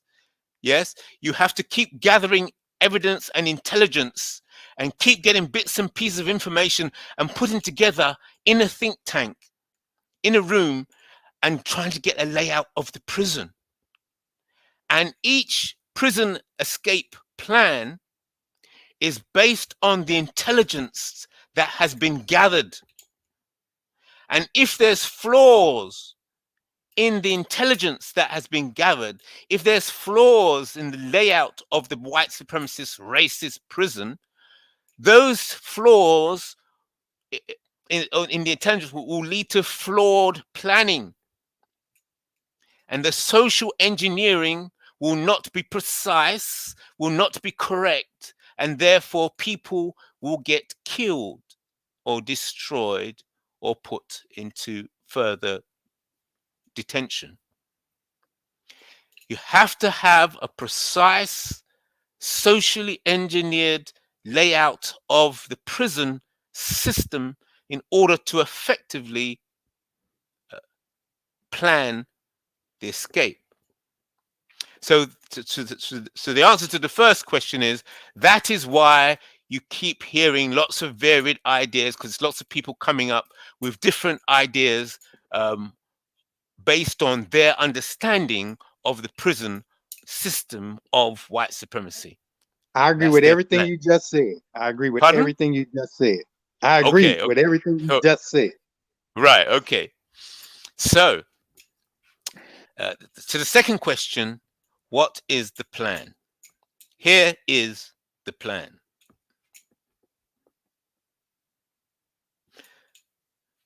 We promote the identity of IC3 Black as an overall unifying code to effectively counter the system of white supremacy and plan effectively for reparations and liberation. So reparations and liberations, they work, it all has to be in one move. You can't get liberation and then reparation, or get reparation and then liberate. No. All of it has to be one precise movement, one precise socially engineered organization movement. Now, under the code of IC3, underneath that identity code, so for example, America will be one department of IC3. So there'll be an American representative. So there'll be a central council, IC3 council. You'll have representative of North America, black representative of North America. You'll have the black representative of South America. You'll have the black representative of the Caribbean. You'll have black representatives of the 5 regions of the African continent. You'll have maybe 1 or 2 black representatives. So basically, you'll have representatives. It may be a total of maybe 12 or 6 core representatives who will be representing the black world. Now, for example, the representative of Black America, that one person, would have been elected by other representatives from different parts of Black America. So there'll be representatives of black people in America in different departments. Can you see? And then they all will elect a representative to represent them on the global black African entity or nation or state.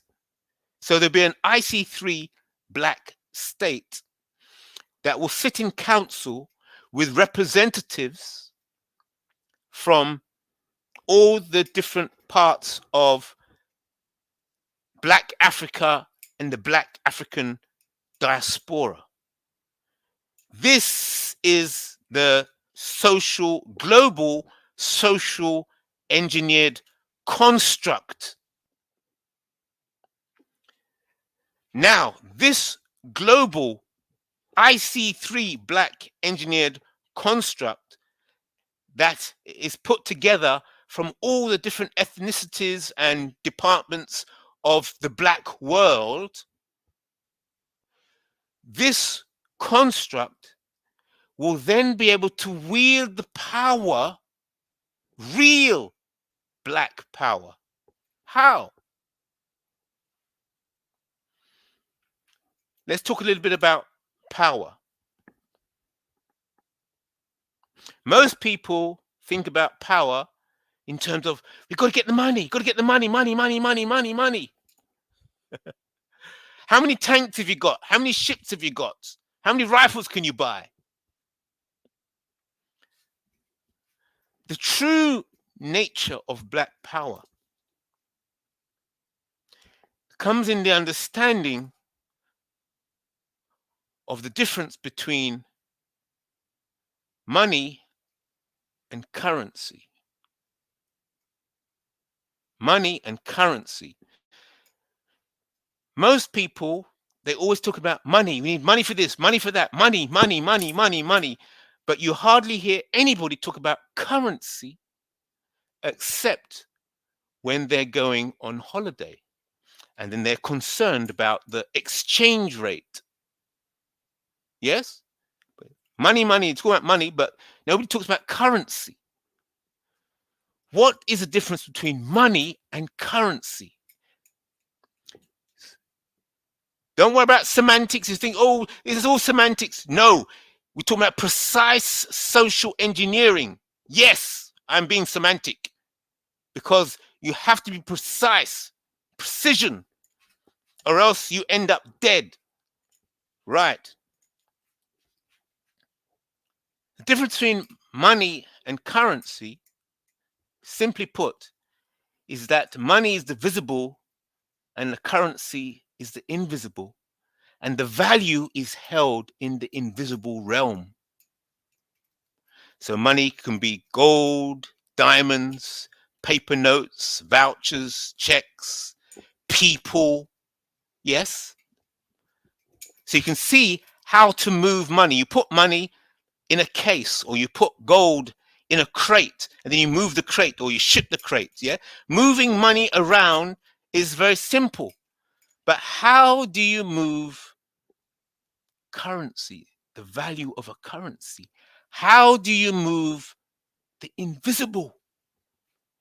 Never heard that question. Never thought about that, have you?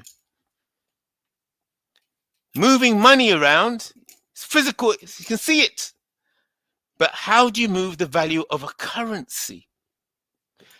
To illustrate, that the African naira was 1 naira to 1 pound. Yes, it was 1 naira to 1 pound. I think it's the 80s, in the 80s or 90s. 1 naira to 1 pound, equivalent. Now, if you go and check in your exchange rate, type it in on your computer. What is the exchange rate of a naira to a pound now? What is it? It's about 600, 700 naira to 1 pound. So, who pushed the Africans out the window and they fell down 700 stories? Just think, if you can devalue the currency of a nation, you can devalue their oil, their people, their resource, all in one move. You just sink the currency, you sink everything those people have and everything those people are in one move. Genius. We're dealing with highly sophisticated white supremacists, brilliant minds. They sit down and meditate. In one move, you can sink a whole nation and everything that they have. How do they do that? How? They're going to teach you that in business school. Money and currency. Think about it. Visible, invisible. How do you move the invisible? How do you move the value of a currency? And I want to go back to liberation and reparation. Yeah, yeah, You we're know? going there. Yeah, we're going there. You know? But I was going to get these elements clear in people's minds because I wanted to do their research after this show and look into the things I've said. Because all of this, everything I'm saying is to do with liberation and reparation and the escape from prison. We have to understand all these aspects of social engineering. And I think you would agree that money plays a serious role in social engineering. So well, understanding, in social engineering, yes, I agree that in social exactly. So, engineering. so I think it's worth knowing or exploring a bit about what money is and how it works. I agree with that as well. But just my take is a little bit different from yours. Well, then let's hear your take. Go on. Well, first I would like to, say as far as liberation and reparation, there's not going to be any liberation or reparation if you expect that to be one fell swoop movement, to encompass both of those agendas at one time. I don't see it that way. Okay, I how do see you it see as it? I see the first step as security. Security. If you can't protect what is yours, it's never going to be yours. You know, so you're Okay. not going to just go straight to liberation and reparation. You got to be able to protect, you know, the small bit that you have right now, Okay. and grow that protection. You know, and money, you know, money, you know, is a social engineering tool, yes. But what does money and currency, what does it do? You say we have to understand what it is and what it does. Only thing money and currency does is manage resources. That's all it does. It manage resources. So the real wealth is in the resources. You know, I rather have a warehouse full of food over a warehouse full of gold when the world is starving. You can't eat gold, but you can't eat food. And you know, even if you got the right kind of food, you can take that food and produce more food. You know, but so resources, you know, are the key. You know, to you know, resources are what money and finances, you know, and currency, you know, all they do is just manage the resources. So, you know, power is in the resources. Power, Okay. Can I? you know, power is in the ability to protect your resources and protect what is yours. You know, Okay. whatever you have to protect it before you can even think about liberation, reparation, or justice. Okay. I got your point. I got your point. Just before Jughead, Navigate just before and Jughead speaks. Go on. let's let Jughead and greetings, Jughead. Welcome to the platform. Welcome to the show. Go ahead and let me know what question you have for our good brother, IC3 Black.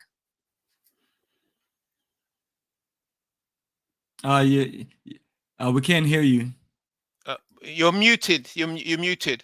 on his side because he's unmuted on this side. Just keep testing it. Can't hear you.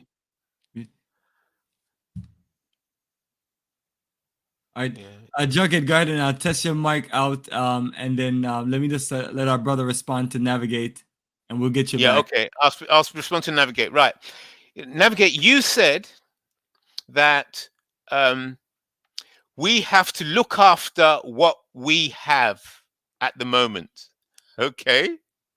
So I want you to tell me what you think that you own or you have. What is it that you have to protect now? What is yours? Well, I have a life to protect.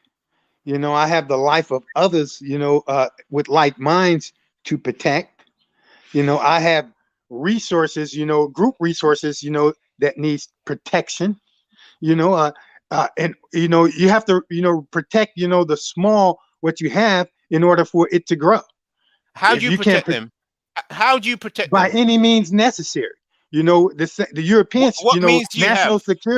national security is number one in their playbook, which I understand. And how will I protect what I have? By any means necessary. We have the capacity, you know, to develop weapons of mass destruction that will protect, you know, us as well. And all weapons of mass destruction is not kinetic. Who's we that you're talking about? We is the IC3 political party. Okay, that's being constructed. Okay, that's okay. I get you. Okay, I can see. I can see the flow where you're heading. Yeah. Okay. Jughead, is your mic working now? The Jughead. Yeah, brother, you're unmuted on this side. Go ahead, Jug Jughead. had to unmute his own self. Jughead got himself muted. Look down at the bottom and look at the mic and unmute the mic at the bottom of your screen. You muted from your own computer system because we have you off. We have you unmuted. So go into settings and just test your mic real quick. And test your audio as far as your speakers. His lips are moving, but he hasn't unmuted himself.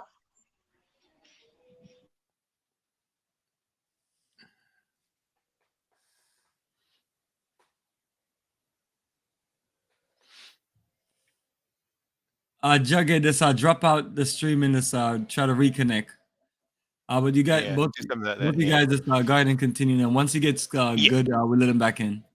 Yeah. So I want to because this section we're talking about Neely Fuller's model and the contrast between Neely Fuller's model and my model.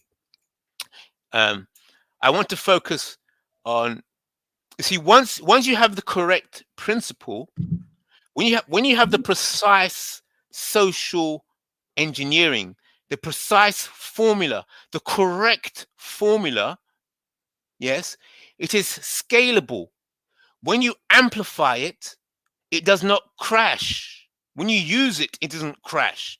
So that's why when they're laying the foundations for a building, yes, they make sure that the foundations are precise, because if there's any flaw in your foundations of your construction, sooner or later, as that construction gets heavier and higher, it will collapse. And that is why there's been so many failures. So I agree. So that is why we have to play with the semantics, move slowly, talk slowly, and be precise in our use of words in order to build an efficient structure, social engineering, to escape the prison system of white supremacy. And this prison system of white supremacy has been developed over a long time. It's very sophisticated. It's very precise. That's why they can send a rocket to the moon.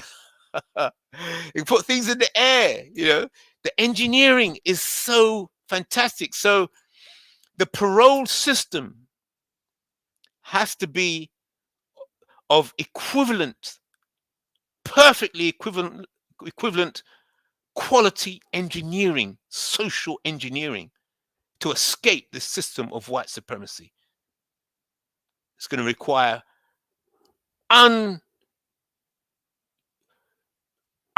of levels of precision. Unprecedented, that's the word. Unprecedented levels of unity, communication, and organization among those people classified as Black.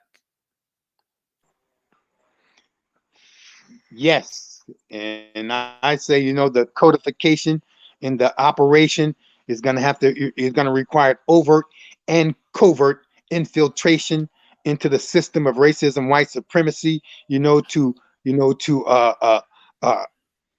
recruit, others into the IC3, party, to be effective. Good. Would you like to try Jughead to try and speak again? Jughead? No, can't hear you. Yeah. Maybe your mic's not plugged in. Yeah, plug in the mic. Just do the full test, brother. Do the full test and check on of mic and speakers and all that stuff, and try back. As soon as you come back in and it works, it's we'd like to hear your response. Yes, but it all comes down to one basic thing, the degree of power, that the codified group, can wield. Correct. It's all about right. It's Let's all talk about that power. Very good, beautiful. So let's talk about that power. Now,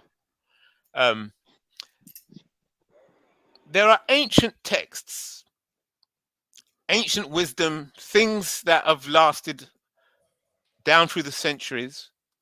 And how I look at them is that these stories show us models or formula. The formula, ancient formulas of social engineering are sometimes put in stories or put in a story form. So that if you're trying to teach children, you might want to teach them principles by presenting them with a story. And when they listen to the story, they start to learn the principles later on. Sometimes they might only understand the story and they remember the story, but then they start to learn the moral of the story. You know, what is the moral of the story? And that takes a bit more level of sophistication. You can remember the story, but you might not understand the moral of the story until you've thought about it a lot more. Education. So, that's one level of social engineering. Yes. all right, good. So now I'm going to present to you a story that most of you, I believe, will be familiar with, and I'm saying to you, I'm presenting to you and saying that this story actually shows how the precise social engineering for an escape from prison, from the prison of white supremacy. This story actually shows this precise social engineering and procedure for a people to escape a system, not an individual, a people to escape a system, a global system that they're in. This story actually shows you how. Now, and the story I'm referring to is Exodus, Moses and Exodus. A careful study of the principles of the Exodus are a secret code or codification of how a people escapes an oppressive regime. Well, perfect, brother. I'm not sure what happened, but Jughead, we're trying to hear from you. Let me know if you can unmute yourself and respond to what our brother been talking about for the last 2 hours. Jughead, you're up. Jughead, whenever you're unmuted, just come on in.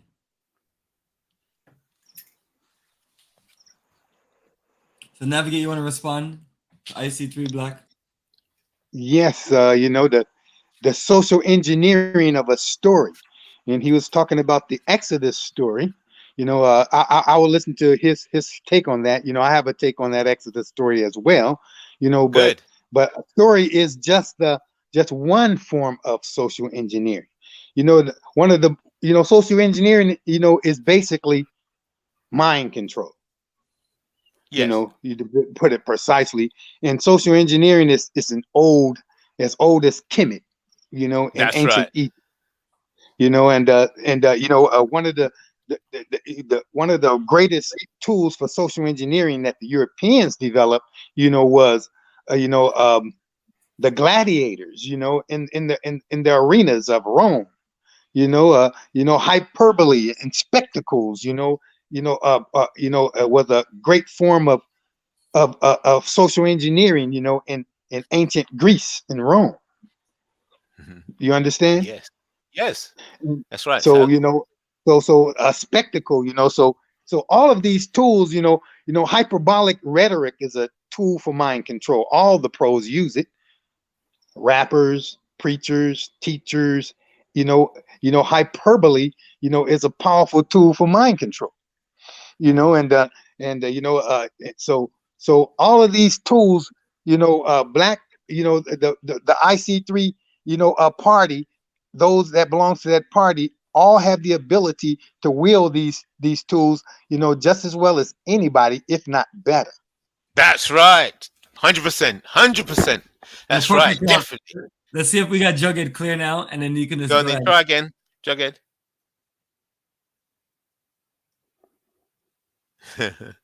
See if you can use your phone. You use your mobile phone. Yeah. Technical difficulties. I was told, at one time that it was a Black woman, that wrote the story of the Matrix. That was yes, that's right. Yeah. You know, so we have the ability to tell stories. You know, the Exodus Yes. story seems to me, like a white supremacy story to me. You know, you got Okay. a group of people, that's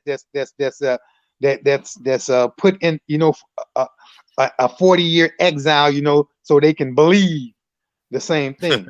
They can accept this. They can be the same lie forever. And it only took 40 years, to get rid of those doubters, and formulate and will believers. So an African descendant of slaves, was under bondage for centuries. So our minds were systematically, our hard drive minds were wiped out, and reprogrammed totally. Mhm. And it only took 40 years in the Exodus to reprogram the minds of those, who supposedly was going to enter into the promised land. So Okay. that social engineering took place. It only took 40 years. Okay. So here we go. I'm presenting to you that the codified parole model for the liberation and reparation of people classified as IC3 Black, the parole model is wonderfully illustrated by the Exodus story. Parole, Exodus. Exodus, parole. So, Moses, with his family, was sent to go back to Egypt to go and release his people. He was instructed to go and speak to Pharaoh. And if you can think of Pharaoh as the head of the prison system of white supremacy. So a group of black people or a black person will be allocated to go and speak to the authorities, the head honcho of the system of white supremacy, and make a request for the parole of all of the black people within the system of white supremacy. The parole. Why did I say parole? Because Moses, when he went to speak to Pharaoh, he made a request a request for the people to go for 3 days into the wilderness to worship their God. It was a request. Moses made a request. Read it through yourselves. Read it through carefully. Test what I'm saying. He went and made a request. He didn't demand. Moses made a request to Pharaoh that Pharaoh release the people to go 3 days journey into the wilderness to worship their God. Check it out. A request. So that is the equivalent. I'm saying to you, that is the equivalent of a parole application. It's an application for parole. I want off the books. I don't want to be paroled. I know, but watch this. Watch this. Watch this. Watch the process now. Watch the process. This is the model. Moses went to the authorities and made a request for parole. 3 days journey into the wilderness to worship their God. So in other words, the God of these people is not the same as the prison officers' God. Now, Moses made the application for parole more than once. He was told by the prison governor, stop making these parole requests because you are making the people stop or not work as hard as they should be. Yes? And Pharaoh says, because you are continuing to make application for parole to take the people away from their work, to go into the wilderness, to worship their God for 3 days, you are making the people cease from their work. And as a result, Pharaoh or the prison officer said, I'm going to increase their burdens. Think about it. I'm going to make life harder for them just because you are making a request for parole to go and worship some God that I, Pharaoh, do not recognize. The worship of some strange God, because Pharaoh said, who is this God? Who is this God? Think about it. So if the parallel is that people classified as IC3 Black will be making a request for parole. And as the story goes, the prison governor is not going to be happy with the continued requests for parole. According to the model, according to the moral of the story, Pharaoh did not like Moses's request for parole.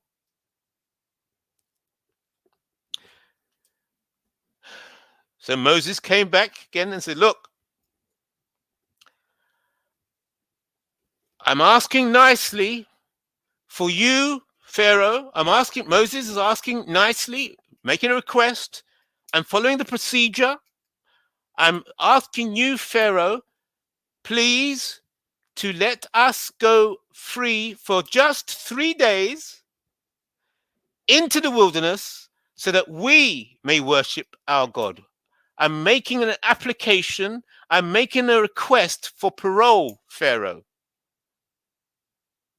Now, if you do not grant us the parole that we are asking for, I'm sorry I have to tell you that you will be upsetting the God that we have to go and worship.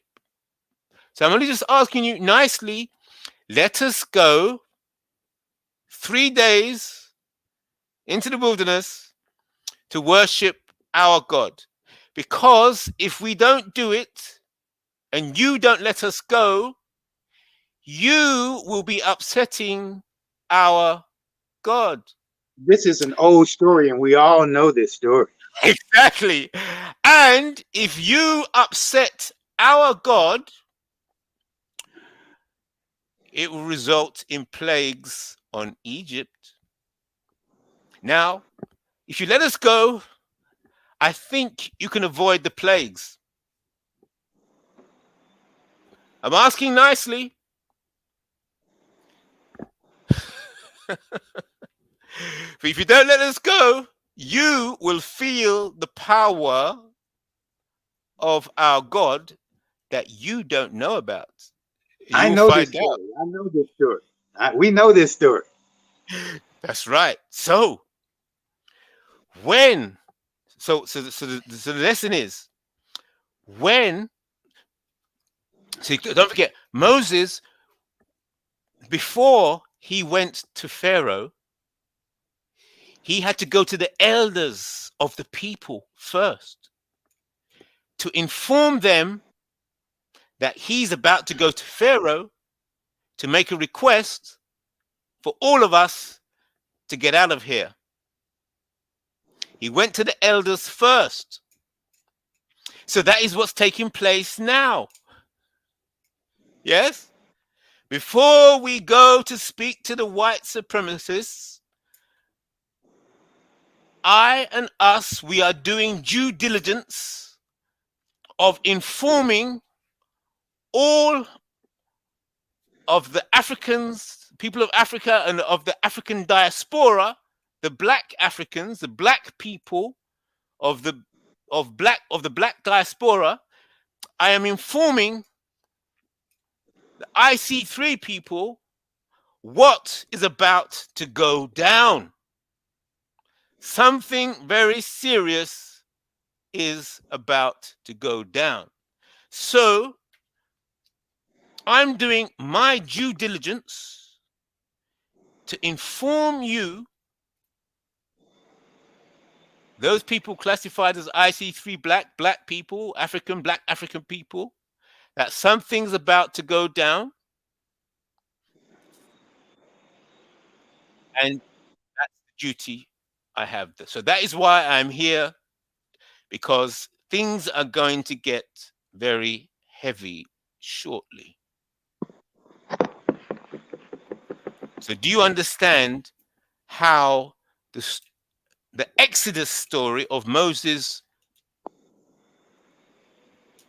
and his communications with Pharaoh will be paralleled in the escape process of white supremacy, the parole? No, I don't understand it. It eludes me. It don't make any sense to me.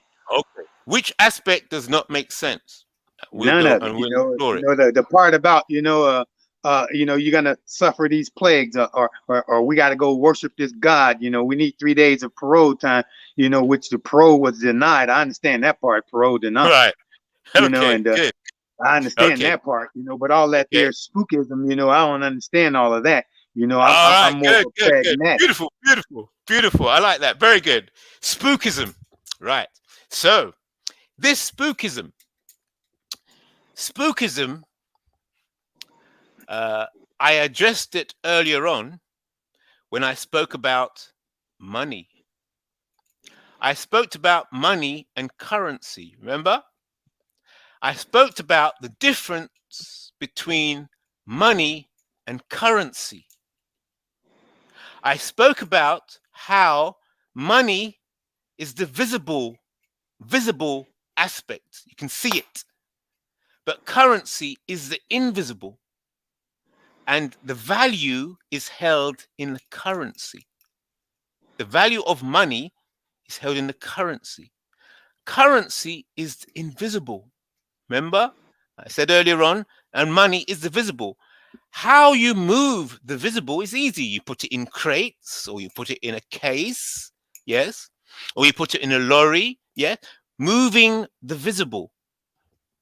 Yeah, that's not spooky. But then I asked you, how do you move the invisible? This is where we move into the spookism, as you were saying. What is this? Yeah. How? And then I said to you, I talked to all of you, ask the questions in the chat if you like. I showed you how the Nigerian naira was equivalent to £1. 1 naira, £1. But if you check the exchange rate of the naira to the pound now, check it on your computer, open up another tab. What is the exchange rate of a naira to a pound? It's about 600, 700, something like that. Naira to £1. So how was the value, the invisible value of the naira dropped 700 stories? Who pushed the naira out the window? How do you shift the value? How do you move the exchange rate, the invisible? That's spooky, isn't it? We can put That's money. not spooky to me. Okay. That's not All spooky. right. Okay. Do you tell me how then? Go on then. I'm listening to you now. Go on. Well, you know, How do you move, how do you in move order the to value of a currency? how do you in order to move the value, you have to, you know, do like I said earlier. You have to, you know, protect what is yours. If you can't protect what is yours, it's not yours. You know, so therefore, you know, the only thing that currency does is manage resources. It manages the resources. It sets the value of those resources, and you know, International Monetary Forum, Monetary Association, they that's their job, is to manage resources worldwide for the system of racism, white supremacy. But if you cannot protect your own resources, you know, those who have the power, you know, will manage your resources for you. You know, so there's nothing spooky about that. It's just practical, you know, reality. You know, and So, so no, how do they manage the value? See, managing resources, remember the resources, there's a value of the resources, which is the invisible aspect of the resource, and then there's the yes, resource itself. So there's two you manage the aspects value of by the resource. protecting. You manage the value by protecting it. You know, protecting your market. You have to develop your own market. Just like today, you know, right now, the Russians, you know, they are protecting their gas that they have been selling to Europe, you know, for a long time. Right now, Europeans, they're having a problem with Russia. You know, they're not getting gas. They're looking to be freezing this winter. You know, but the Russians say, we're not going to sell our gas for fiat dollars. We want gold. We want, you know, you to buy our gas with gold backed rubles. You know, otherwise we're not selling it to you. You know, so that's how they manage the value of what's theirs. You know, and, Okay. and no one can do nothing about that because they can protect what is theirs. Okay, one second. So let's examine what you just said there. So how do you actually protect a resource? You protect a resource, you know, by, you know, defending it with weapons, you know, if necessary. Okay. You have to have weapons. You got to have weapons. You need to have you know, weapons that would deter. You got to have deterrence. You know, that's how you protect something. You have to have deterrence. If you have no deterrence, you know, you can't protect anything. You know, if you can't deter anybody from walking in your house and grabbing your wife, she's not your wife, and it's not your house. Good. Very good. Okay. So how do you protect the value of a resource? How do you take the value of a resource? You know, by managing, you know, how the resource is going to be managed. By managing the resource, that's how you protect the value. You know, if you're gonna, you know, distribute your resource, you know, for worthless paper, you're not, you know, you're depleting the value of your resource. You know, but if you're gonna, you know, distribute your resource, you know, for, you know, gold, then, you know, you putting a higher value on your resource. You know, and you, that's how it's managing your resources that you protect. That's how you manage the value. But the value is invisible. I can see that the guns would be good for the physical. Yeah, you got your guns and your tanks and your walls around your resource, right? Yes, to protect them. Okay, so and you know, your resources can come out. Your resources can come out. from behind that wall of protection, when whoever wants your resources give you an equivalent value for those resources, then you allow it to go out. That's how you manage your resources, and you protect the value of your resources. And and it's not invisible, because if you want these resources, you gotta have, you gotta exchange, give the required exchange for those resources. It all depends on what the required exchange is for those resources. And how does that come about? The value. The value of the exchange rate for those resources is always determined by whoever resources they belong to. And and they don't belong to you if you can't protect them and hold them, indefinitely, if that's what you choose, because they are yours. That's what you call power. Power is the ability, to do things, or prevent things from being done. So that's what's called power. And power comes in degrees, of course. So, but when we're talking about, geopolitical global power, for economic resources, which goes on all the time, and that's why national security comes first. If you can't secure, you're just going to be a slave. Defenseless people become slaves. Good. Okay, so how the IC3 Black entity or nation or state, how the construction, political party, or political party, or whatever, this IC3 entity, how it will wield power will be in this form.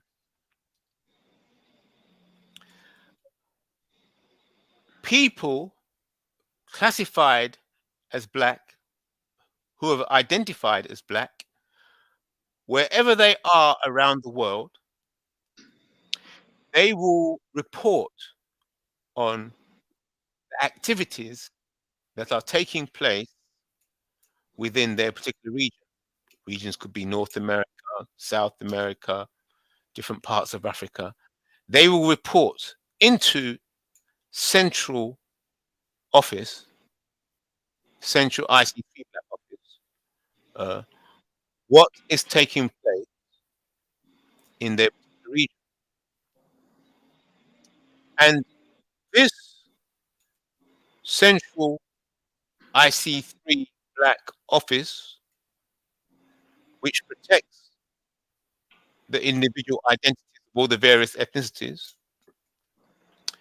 will then send out representatives of the global IC3 Black nation state entity to go and speak to the authorities and powers responsible for the activities in that specific region affecting the Black people in that specific region,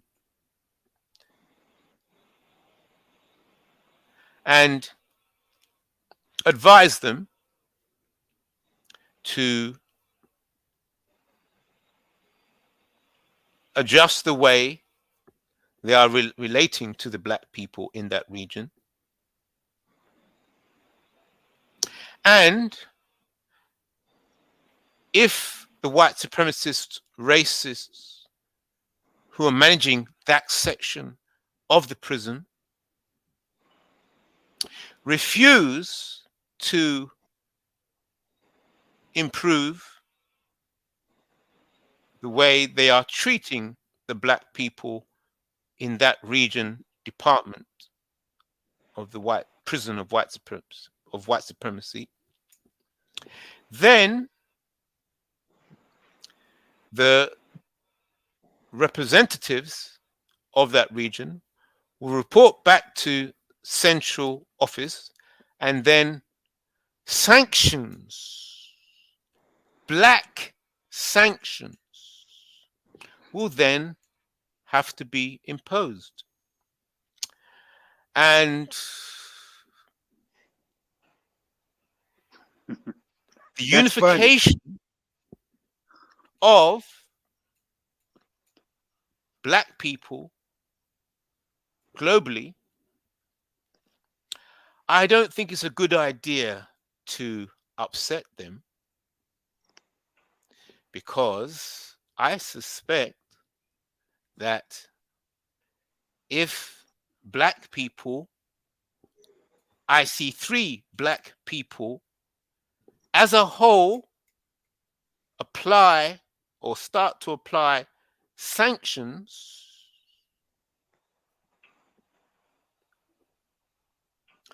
I think there will be some serious events.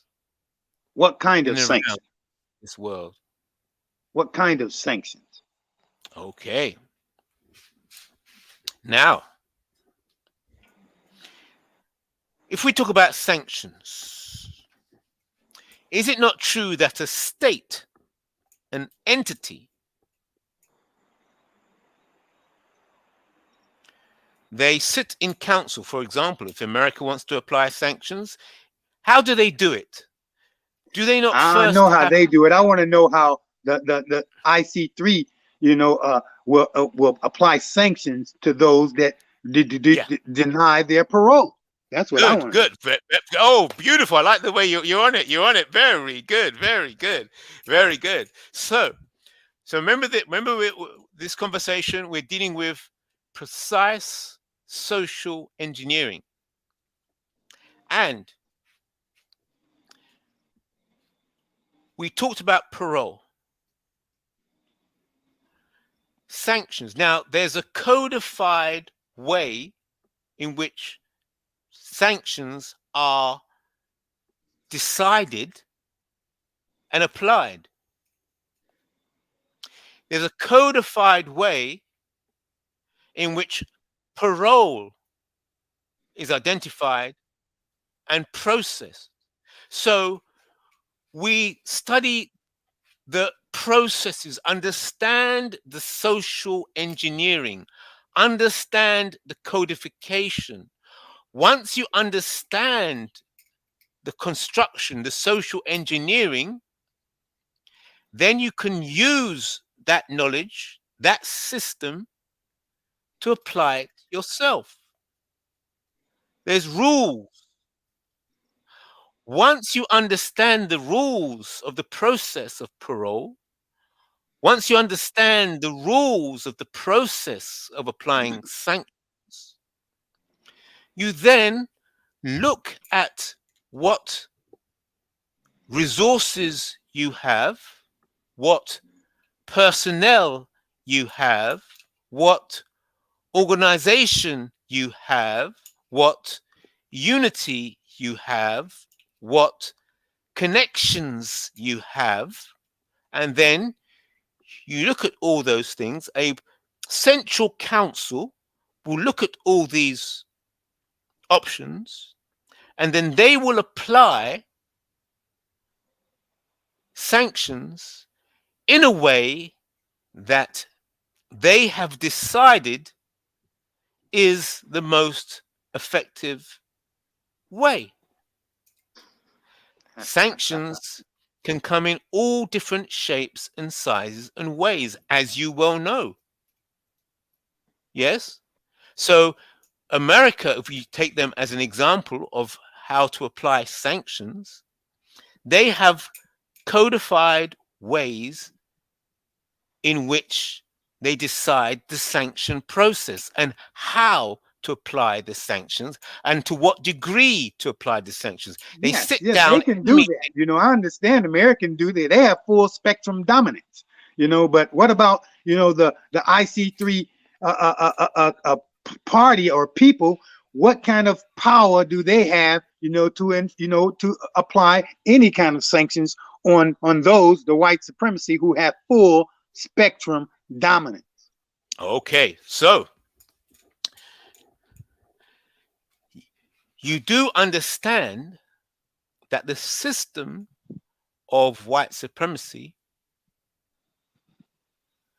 is held together by faith and trust.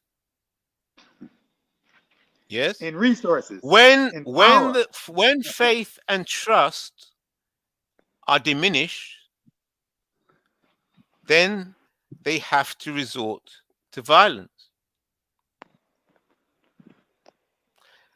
And when violence is well known to be not an effective way to hold a system and structure together. Define violence. Okay. Violence can come through physical, yes, and it can come through mental, yes. So, an example of an application of mental violence would be insult. Would you agree with that? Insulting people, or Anything that that harms another person or another group is violence. yes, Anything. yes, that's right. And then harm. The question of harm is another discussion. Did it harm the person physically? Did it harm the person mentally? Did it harm the person spiritually? So that's another discussion. You know, Yes, what that's another exactly do discussion. you mean by harm? Harm, Right. any kind of harm. Yes. So harm is a matter of cultural perspective. And practicality as well. Exactly. So what the white supremacists perceive as harm, a black person might not perceive that as harm. Yes. What a black person is experiencing and is as harm, when they go and tell the white supremacists, could you stop doing that? That is hurting me. The white supremacists, I don't understand what you're talking about. Yeah.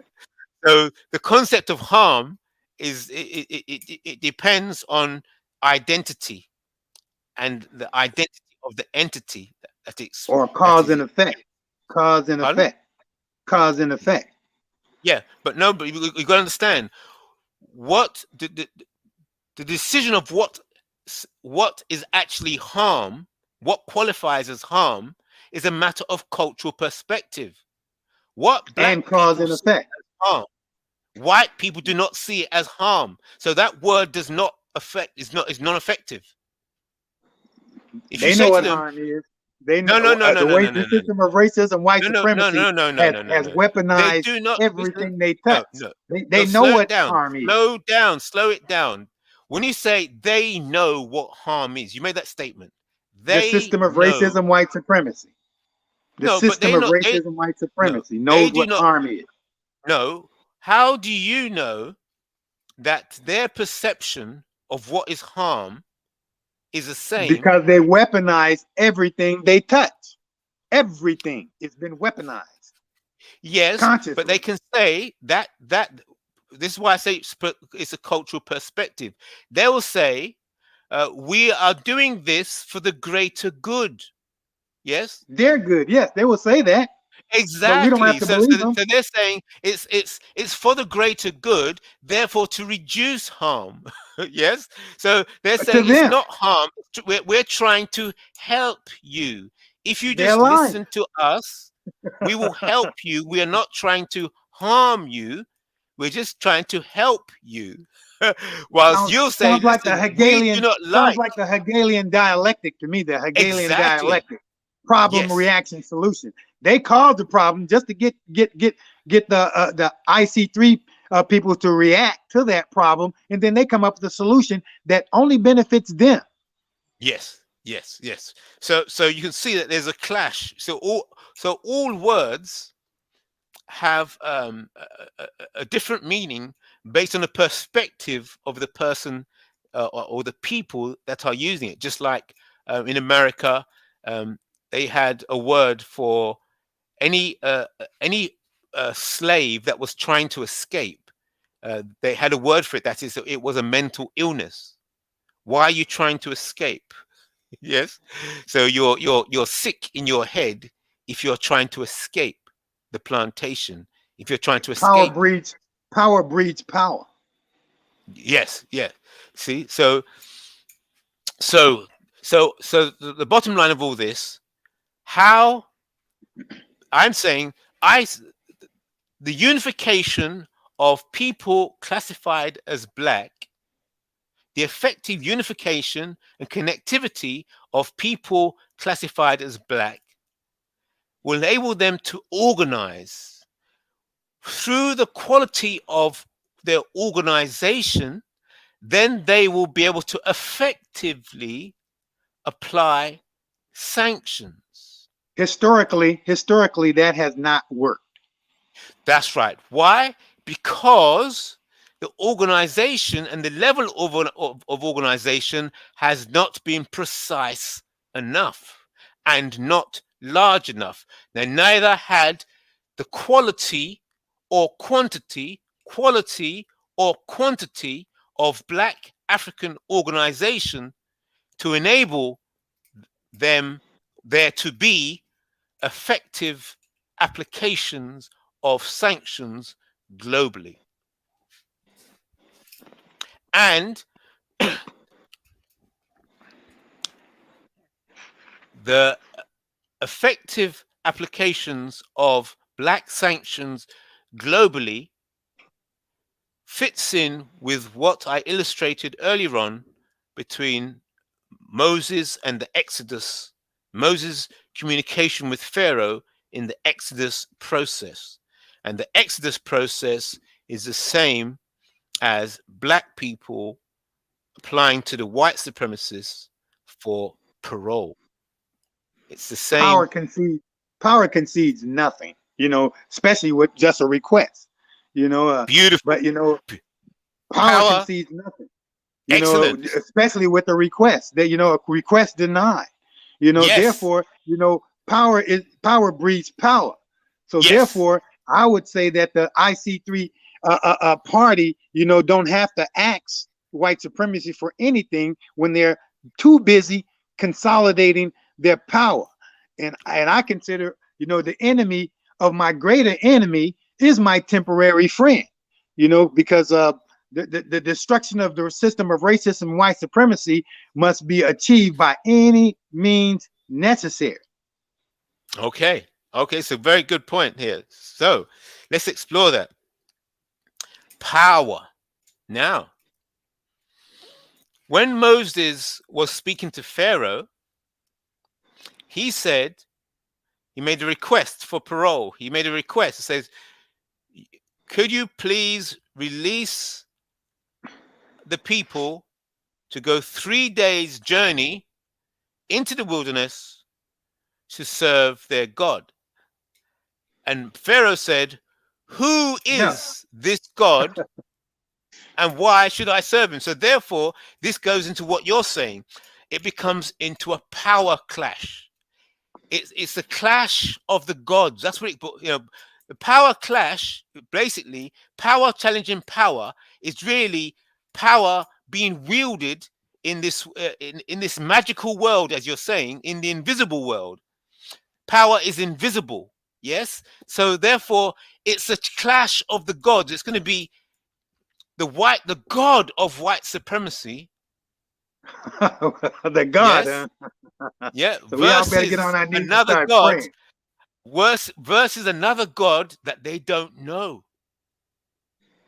Yes, that is yet to be revealed. Yeah, because at the end of the day, look, they say, well, we're white, but we got the power. You're black. Where is your power? But praying gets you what it always does. That's the question. Where is the black power?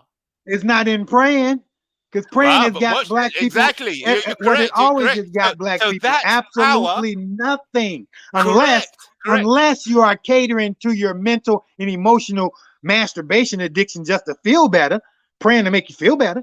That's about it. Exactly. So this power, this new black power, is yet to be revealed. Well, Yet, that's the remember the truth. question. Remember the question. Who is this God that we should listen? That's what Pharaoh is saying. Who is this God, Moses? Where's the power? I am not going to release you and all your people to go 3 days journey to worship this God. Which God? I am God, and you are in my kingdom, and I am the God. What is this God? Where is it? And then Moses then has to say, okay, you're gonna have to learn what this God The is. hard way. We're gonna have to show you. Yeah, you ask the question, where is the God? Okay, we're gonna have to show you. Power. Show me. All right, we'll show you. But the procedure, listen to the procedure. The procedure is, first, Moses went and spoke to the elders of the people before he went to Moses. So black people are going to have to be made aware of what is about to go down and warned before there are those that are going to speak to the white supremacists. A mass communication campaign. Exactly. Globally. And that is what's Globally. taking place right now. That is why I'm on this stream talking to you, and we're having this conversation, because this is part of the process. But he who To controls raise- the printed page, the media, controls the thinking of the age. This platform is minuscule because we don't control it. You know, those who take and lie about everything that's important to us can delete this or not, broadcast it anytime they wish because they have that Correct. power.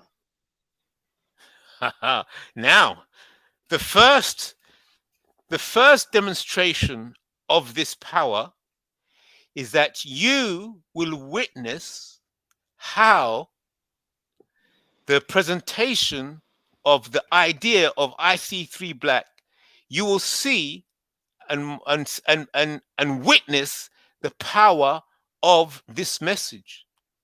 You will witness how effective the idea, the principle of unification of all of Africa and the African diaspora, you will just watch this space and you will see how the code for black, IC3 Black, spreads and gets stronger and stronger and stronger.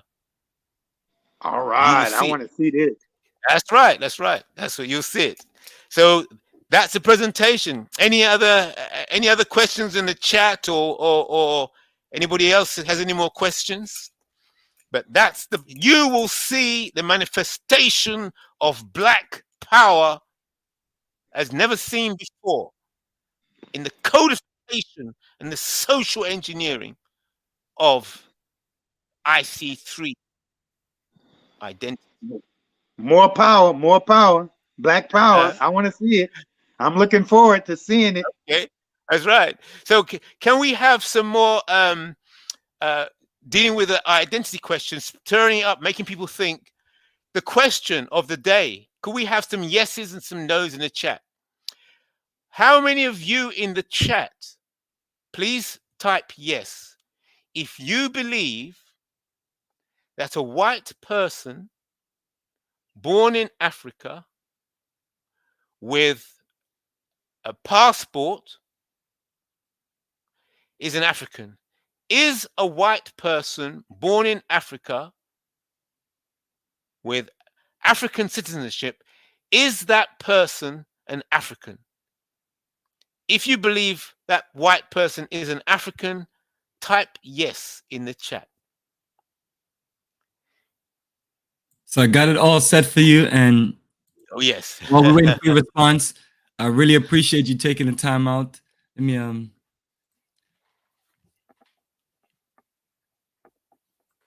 Because people just thinking about that will prepare them Yes, absolutely. for And the presentation. if we want to continue in another segment, we can definitely continue. I know it's a lot of time you put in on explaining all of this and giving clarity on going into race and going into mental conditions and things like that. It's been beautiful, brother. Really appreciate it. And I'm just hoping that our guests or anyone else that's listening appreciate the information and have gotten something good and positive from it. And now we can move more so on code. And Yes. that's the main point of the prepresentation, right? Is for us to move forward Yes. on code, right? Absolutely. That's what I'm telling Exactly. you, family. Those of us that are presenting, us organizing together, we're talking about us being on code and putting our energy together and taking care of ourselves. We're all over the globe. I mean, my brother is there in the UK. I'm here in Georgia, and we have a global battlefield to deal with. Yes, and it's simple, just to spread the awareness of the code, and it does not mean it's just a temporary uniform to get the job done. The job of liberation and reparation is dirty work and dangerous, very dangerous work. Liberation and reparation is a very serious and deadly thing. You know how many black people have died trying to unify Africa, trying to unify black people. So many people have died. It's a danger. It's not a fun thing. It's a dangerous, dirty work. And you need to make sure you got the proper bulletproof stuff on. You got to make sure that the uniform is tight to get the job done. Absolutely, brother, and that's it, family. I'm hoping that they, really just feel you and clear with you. So, family, you see all that beautiful background and the energy. That's that nation building strength and energy. We've been pushing as a people. Yes. So no questions. Anybody I'm else? looking in, and I reposted with a Wow. yes and no, but yeah, it was several yes and then a few no's. Yeah. Sorry, the other way around. Yeah. Well, it several seems like the no's, people, yes. if the people have no questions, that shows power, doesn't it? Yes, it does. Just think, if they got no questions, that shows the strength. If you can't think of a difficult question to stump me, that means the plan, the social engineering is of high level. We're getting nearer to Rolls-Royce engines. Yes, and High level social engineering. And that also means that it's time for people to go back to the studying and get to work. That's right. So do you want to finish the stream now until next time? Yes, until next time. And let me just look up because I'm seeing if anybody else have any I'll sit around for a while to see if anybody comes up with any ideas or anything, any questions. I'm not in a rush. I can stay here. Or maybe you want to do another presentation of your plans, your tours and investments. Tell us a bit more about your business products, your like your presentation you did at the beginning. Yes, and this one is before we even close out, this one is our website, and I always want to let people know that these are things that we do. We put together websites and we organize business and we put things in place to where you have documentation and you can connect with people. It's more than just talking about a movement. We're talking about us living a movement where we're actually getting up every day of our lives and actually involved in this movement to where you're supporting Black-owned business. You're working with your brothers and sisters. You're connecting to a global pipeline to connect other Black people so we can begin to just put things in place. So these are the things that we talk about, and you have some people that that are limited on what they can do, and I tell them, hey, just try to at least support some Black-owned business and do some basic stuff. And when you're ready to build up your game, you can take it to another level and join us in other things. It's a lot of work to be done all across the board. So I'm always telling people they're spending too much time worrying about people like ourselves who are more into the international world of connecting our brothers and sisters, and they should just focus more on connecting their people and doing some positive things for their own brothers and sisters wherever they are. And I think all those things are practical. I just think sometimes people get into the point where they just want to talk too much and want to just Yeah. they just Can I ask expect you a all this question? to work. Sure, go ahead, brother. Yeah. What if show us those list of countries that you're going through in your tour? You showed it earlier on. There's a list of countries you had. Show Yes, that slide where you showed the list of countries and the dates. Could you show that, please? Let me get this here and screen sharing. There we go. And let me scroll down. And these.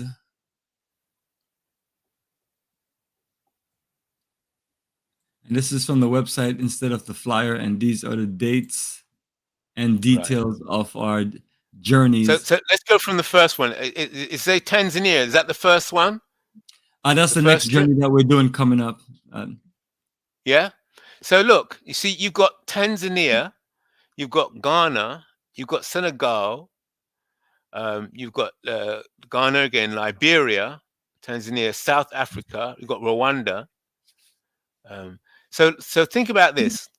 What if in the future somebody was to approach the Tanzanian government and say that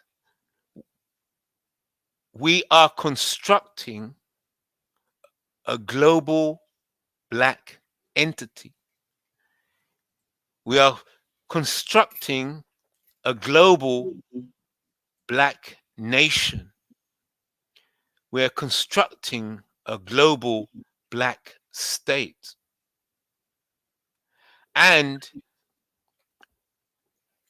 with your support, just imagine if the Tanzanian government was to hear a presentation like that. So you see, you got Africa for the Africans as a brand. What if IC3 was in there? People say, "What's the IC3?" And they start asking. And let's say in the future, some IC3 Black Tours or IC3 Black African Tours. People say, "Well, what's the IC3?"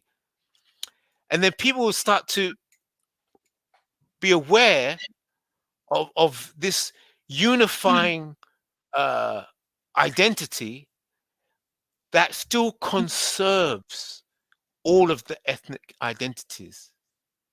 It's a global unifying identity that does not seek to destroy or wipe out the national identities of the tours and the trips that where the people are taking. So they're going on an IC3 tour, or they've been invited from Africa to come into an IC3 Black restaurant. You see? So the word, because remember, the word African doesn't have the clout. The word Black doesn't have the clout, doesn't have the power by themselves. You see? But the codified African, the codified Black, takes the whole thing into a new level and starts to bring the connectivity, so that the people from Tanzania will see themselves as part of the same organization as the people from Liberia. Because what is a Tanzanian? How do you identify somebody from Tanzania? Is a white person born in Tanzania with a Tanzanian passport, are they Tanzanian? Well, you at the moment, everybody's going to say yes. Yeah, based on citizenship and nationality, but based on code, no. You see? So therefore the African, so therefore you see how the identity is so important. So when you're offering trips to the trips that your organization, your company is organizing, you don't mind whether it's white people or Indian people or anybody paying you the money and to join on one of your tours. You're not going to say you're not going to exclude white people and other kinds of people from your tours. Am I correct? All the tours that you see, they're all for IC3 people. Really? It's a code operation, and it's just like Really? and it's Wow. just like the other thing I'm gonna show real quick, which will be the community. Now I'm about my people and about us connecting together, and I'm Really? Well, unapologetic about it. let me test you out now. Let me test it. Let me test this. Are you telling me that if a group of white people approached you and said, "We have heard great things, Bomani, about your trips. We would like to pay you, we'd like to join and come on your trips." Are you saying you would refuse to take our money? An answer directly to that is yes, and other option that I offer them, because the tour that we have is specific for what we're doing for the specific group of people. Now, if they say, "Hey, Bomani, I like how you organize tours, and I want to see if you can organize something for us and get it set up for us in that specific African country and work with your tour guides and your people," the answer would be yes, because those are the two services that we offer. Ah, excellent, excellent. You see, so Yeah. it's nice. You have two services. Brilliant, brilliant, brilliant. Yeah, Excellent. absolutely. The tours that I go on is for the people that we connect with, to where I'm on the program with them and we're connecting, we're talking, and we're all IC3 Black people, and we're talking about the things we need to do for ourselves and how we can just connect to our own brothers and sisters in Africa. Excellent, excellent. Then, I like the so model. yeah, but at the same Very time, good. it's like if people, we do business. I do technology business, all kind of business. Somebody call me and and we're talking respectfully, and they say, "Hey, Bomani, we can do some business." But this Yes. specific business, as far as us taking people to Africa, it's us trying to spend time trying to get our people connected, and in that, so we can't have it mixed in with a other race and nationality of people to throw Right. things off. Because when you're in a Right. bus full of group of Black people, you can have a certain conversations. When they have people that are around from other places, they tend not to want to speak their mind and share what they need to share. Exactly. Yes. Good, Bomani. I'm very glad you could give me a direct answer. 'Cause I get so much waffle from people when I put that question to them. They're frightened because they're scared of the money. You see, but I like the way you put race first. Definitely, Yes. and you could definitely say yes, very straight on. No, no, those white people will not be allowed on this trip. But we do offer other services. Yes, we will offer other services, but we're not mixing. Good. You see, that's codification. That's codified. Brilliant. Excellent. I just thought I had to test you out with that question. Absolutely. And this is our codified community. The same thing too. Some people have had issues with me because we've explained to people that it's for our specific group of people from the African diaspora and African continent, as you refer Right. to, basically IC3. And Yes. saying to people like, "Hey, family, we're building a community to where if we're moving back and forth to Africa, Yes. we have a place or we have communities to where we can connect with and be able to just have a base of operation." It's rough when you go into the African continent, and it's kind of, you're hoping everything works, and you're trying to hope that if things go wrong, you're gonna have somebody have your back. And the people who usually have your back is the American embassy, unfortunately, because they have the power to get you out of the country if things go wrong for you. But There I'm you telling go. people that's embarrassing, because now they're laughing at you, and your people are laughing at you from the diaspora, saying, "Oh, I thought you were the Africa person. I thought you were going to go to Africa and build this." Exactly.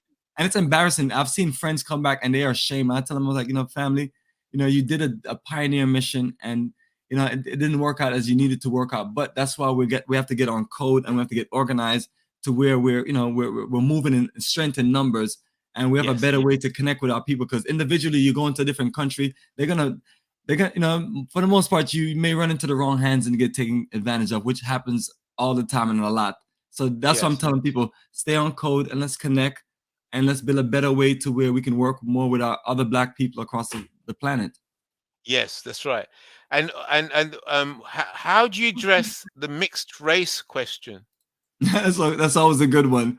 I'm always Yes. telling people, if you have a Black parent and you're looking to learn about that lineage connection, Yeah. and you're open to that, then you can come and connect with us. But it's not going to be you trying to push your whitewash energy. It's you coming to learn about your African roots, from your Right. father or from your mother. So Right. at least we understand those things happen at times. And when you have a tour, sometimes you have 40 people. Maybe it's 2 people that are biracial and things like that. Yes. So it's not like a whole energy of people. And, you know, we Yeah. embrace our brothers and sisters as long as they want to push the African side. I'm not telling them that they should forget about the other parts of where they're from, but as far as what we're doing now, that's what you have to focus on. If you can't do that, Yes. then, you know, just, you know, you can find another group of people to travel with or move with.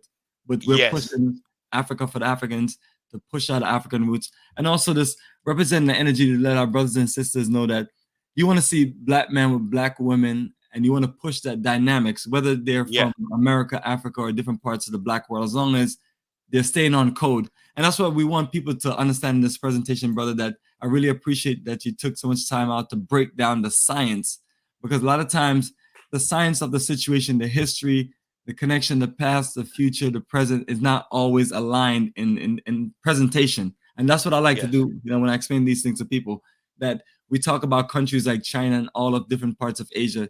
50 to 80 years ago, you know, they're in a different situation. Now their mindset is like, let's be on code, let's do global power, let's take it to another level, let's flex our muscles, and that they're doing those things. And we're always saying that, family, what are we doing here with all these incredible black people in America and all these incredible black people in Africa? Where is the bridge? Why is the bridge not connected in power and strength based on a code of there's so many black people in America and so many in Africa, and then also the other parts of the black world, you know, including Brazil. So I'm hoping that people can just learn something from what we talk about, and and make their commitment to this movement. It's you know, like I tell people, family, you can do basic stuff or you can do more advanced stuff like me and what my brother's talking about. Pick your situation, but we need contributions from our people around the globe to stay on code. Yes, excellent. Yes, so I like that you rate, especially when you held up that book, Race First, you know, by Tony Martin. I said, yes, this man's on it. He's on it. He's on it. That's right. So it's understanding that blackness. That's right. That's the book. It's to understand that blackness is a code of a people, but as a stock. It's an asset class. It's an asset class as well. Yeah, because we're 60% or 3/5 human and 2/5 stock. So we've got to cash in on our assets. We've got to cash in on our black stock, and that's why the mixed race, mixed black people. The mixed black people are on our side, because in the process of reparations, the black part of them is actual value. Blackness is a value, just like it becomes a counter value to whiteness. So those people putting on skin bleach, trying to look white, bleaching their skin, dyeing their hair. They're trying to be white because whiteness is a value.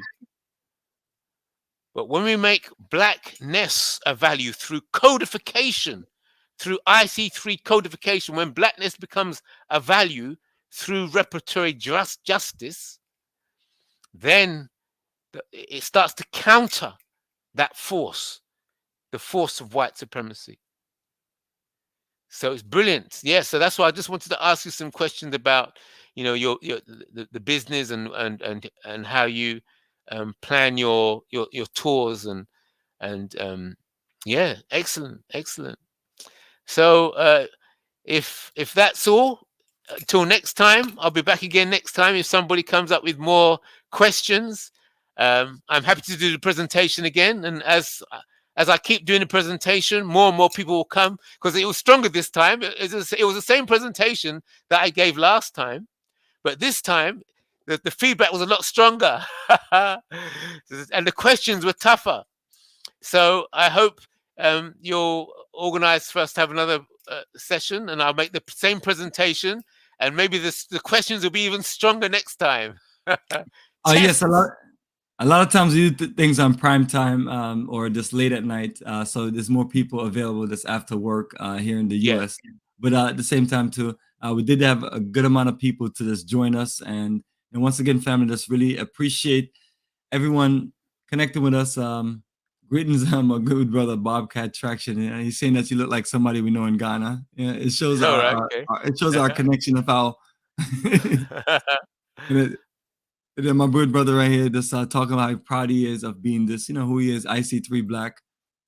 And my good brothers, they're just giving us a shout. So appreciate the energy. What I'm gonna do is let me switch to this thing here, and I'm gonna play one of the tunes from the website, and then we're just gonna close out. I'm gonna try to find my Muta Baruka song. It's not good to stay in a white man country too long.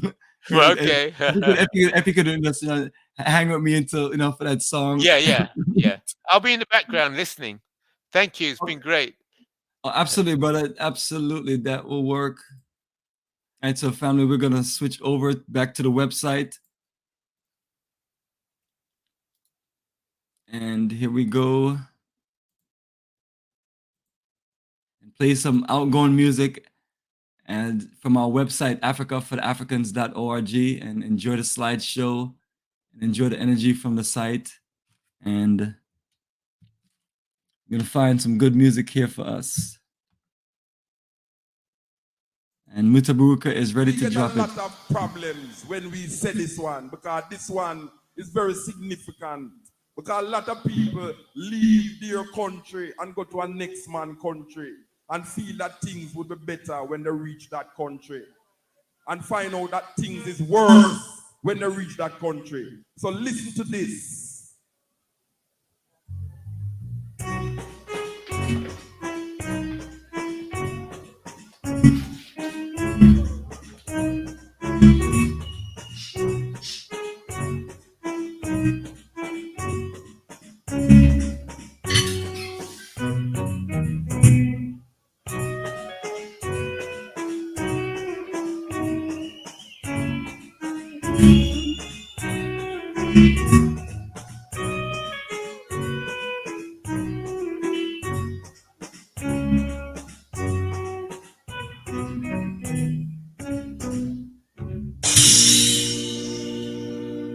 No good to stay in a white man country too long. It's no good to stay in a white man country too long. The system of mother is a robot leader. No mother can America. It's not America. It's no good to stay in a white man country too long. It's no good to stay in a white man country too long. So you live in Zion and go to prison and you take the food in a Liverpool. But it's no cold know that things will take a blow. It's no good to stay in a white man country too long. It's no good to stay in a white man country too long. And I listen to news, I get confused. A black man trying the Ku Klux Klan. It's no good to stay in a white man country too long. Right, the sounds of Muta Baruka, and I got my good brother Kala Genesis here. Just want to share a few things, and then we're gonna close. Well, yeah, like I said, before I was closing, good show today. The brother, you seem like he's on point. I can live with him. He got some good points. I can live with him. You know how I don't hang with everybody. You know what I'm saying? If you find yourself in my presence, I consider yourself honored. That's coming from the college Genesis. Now, point I'm trying to make is this: I've learned something, right? That people, the reason why some people are listening to the Dining Show just now, right? And they're going back and forth about, you gotta learn this before you go to a thing. If you're not Igbo man, all that freaking tribal nonsense that they want us to integrate back into, get beat upside the head by people who are low IQ or whatever like that in Lagos. I don't think it's worth it. Like Mufasa said, just go there, have a good time, do your thing and everything. You're never gonna lose who you are. We're never gonna lose who we are. I want to say something, right? I noticed something, right? You ever notice that the people who are on top of the world tend to be the most smartest, the most beautiful, admirable, and they stay on top, right? And the people who are on the bottom always want to race mix. They always want to lose themselves. They always want to deny, color don't exist, race don't exist. Why? Because you don't like what you see in the mirror. You cannot be I don't want to hear pan-African. If you can't look in the 20 minutes and say, I love what I see. I want to reproduce what I see. I want to preserve what I see. And most Black people want to, whether they subconsciously want to get rid of their identity as Black Americans or get rid of their racial identity, they want to escape from what they are. If God made you, put you in a situation, that's what you got to roll with. God made you an African American, you're an African American, that's it. No matter where you go.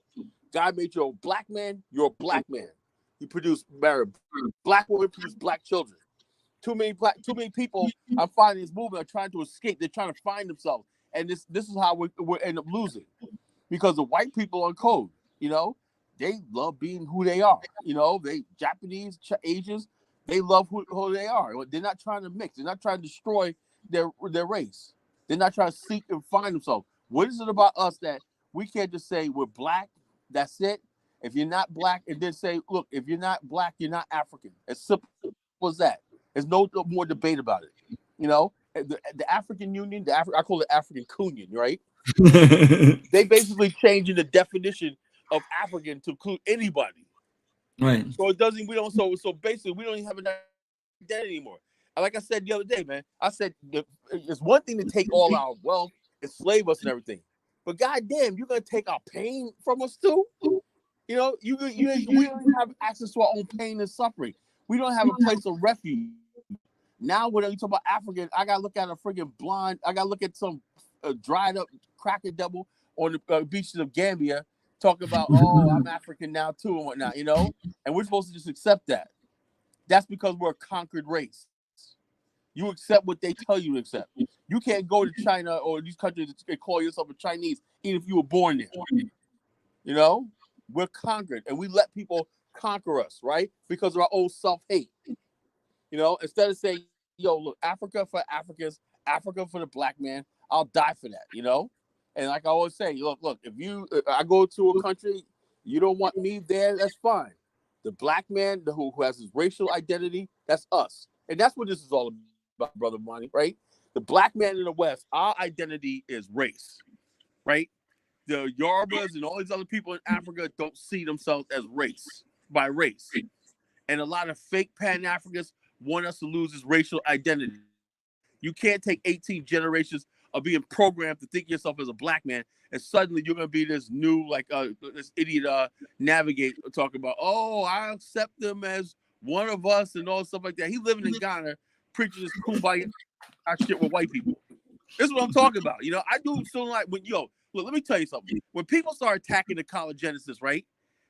Understand. I listened to the show the other night. Just attacking best lights, trying to switch one.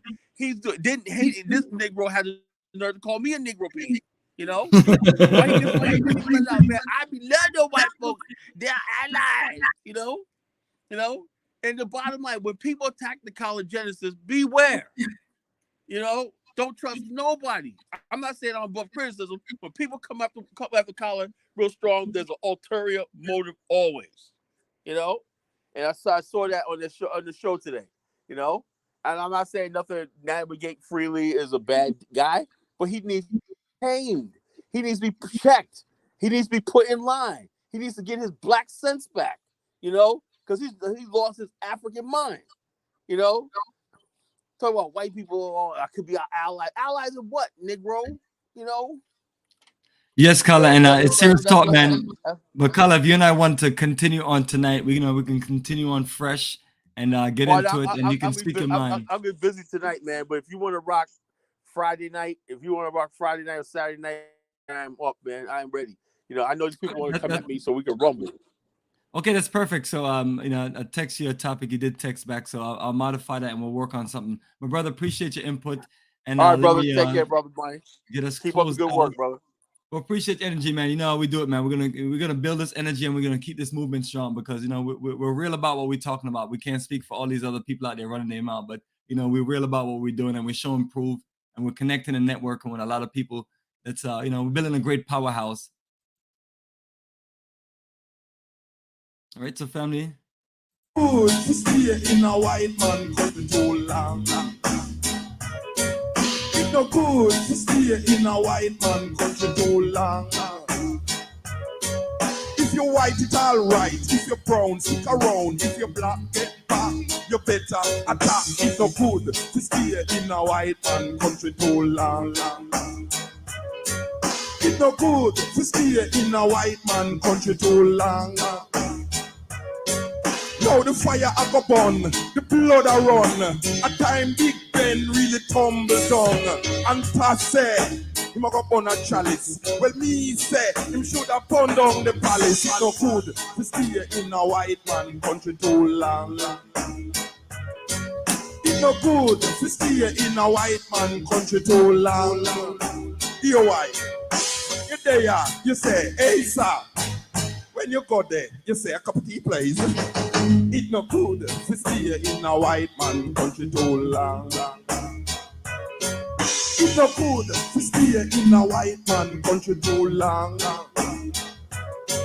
So them shoot Reagan, them shoot the Pope, them shoot after the Queen, and you take it for a joke. It no good to stay in a white man country too long. It no good to stay in a white man country too long.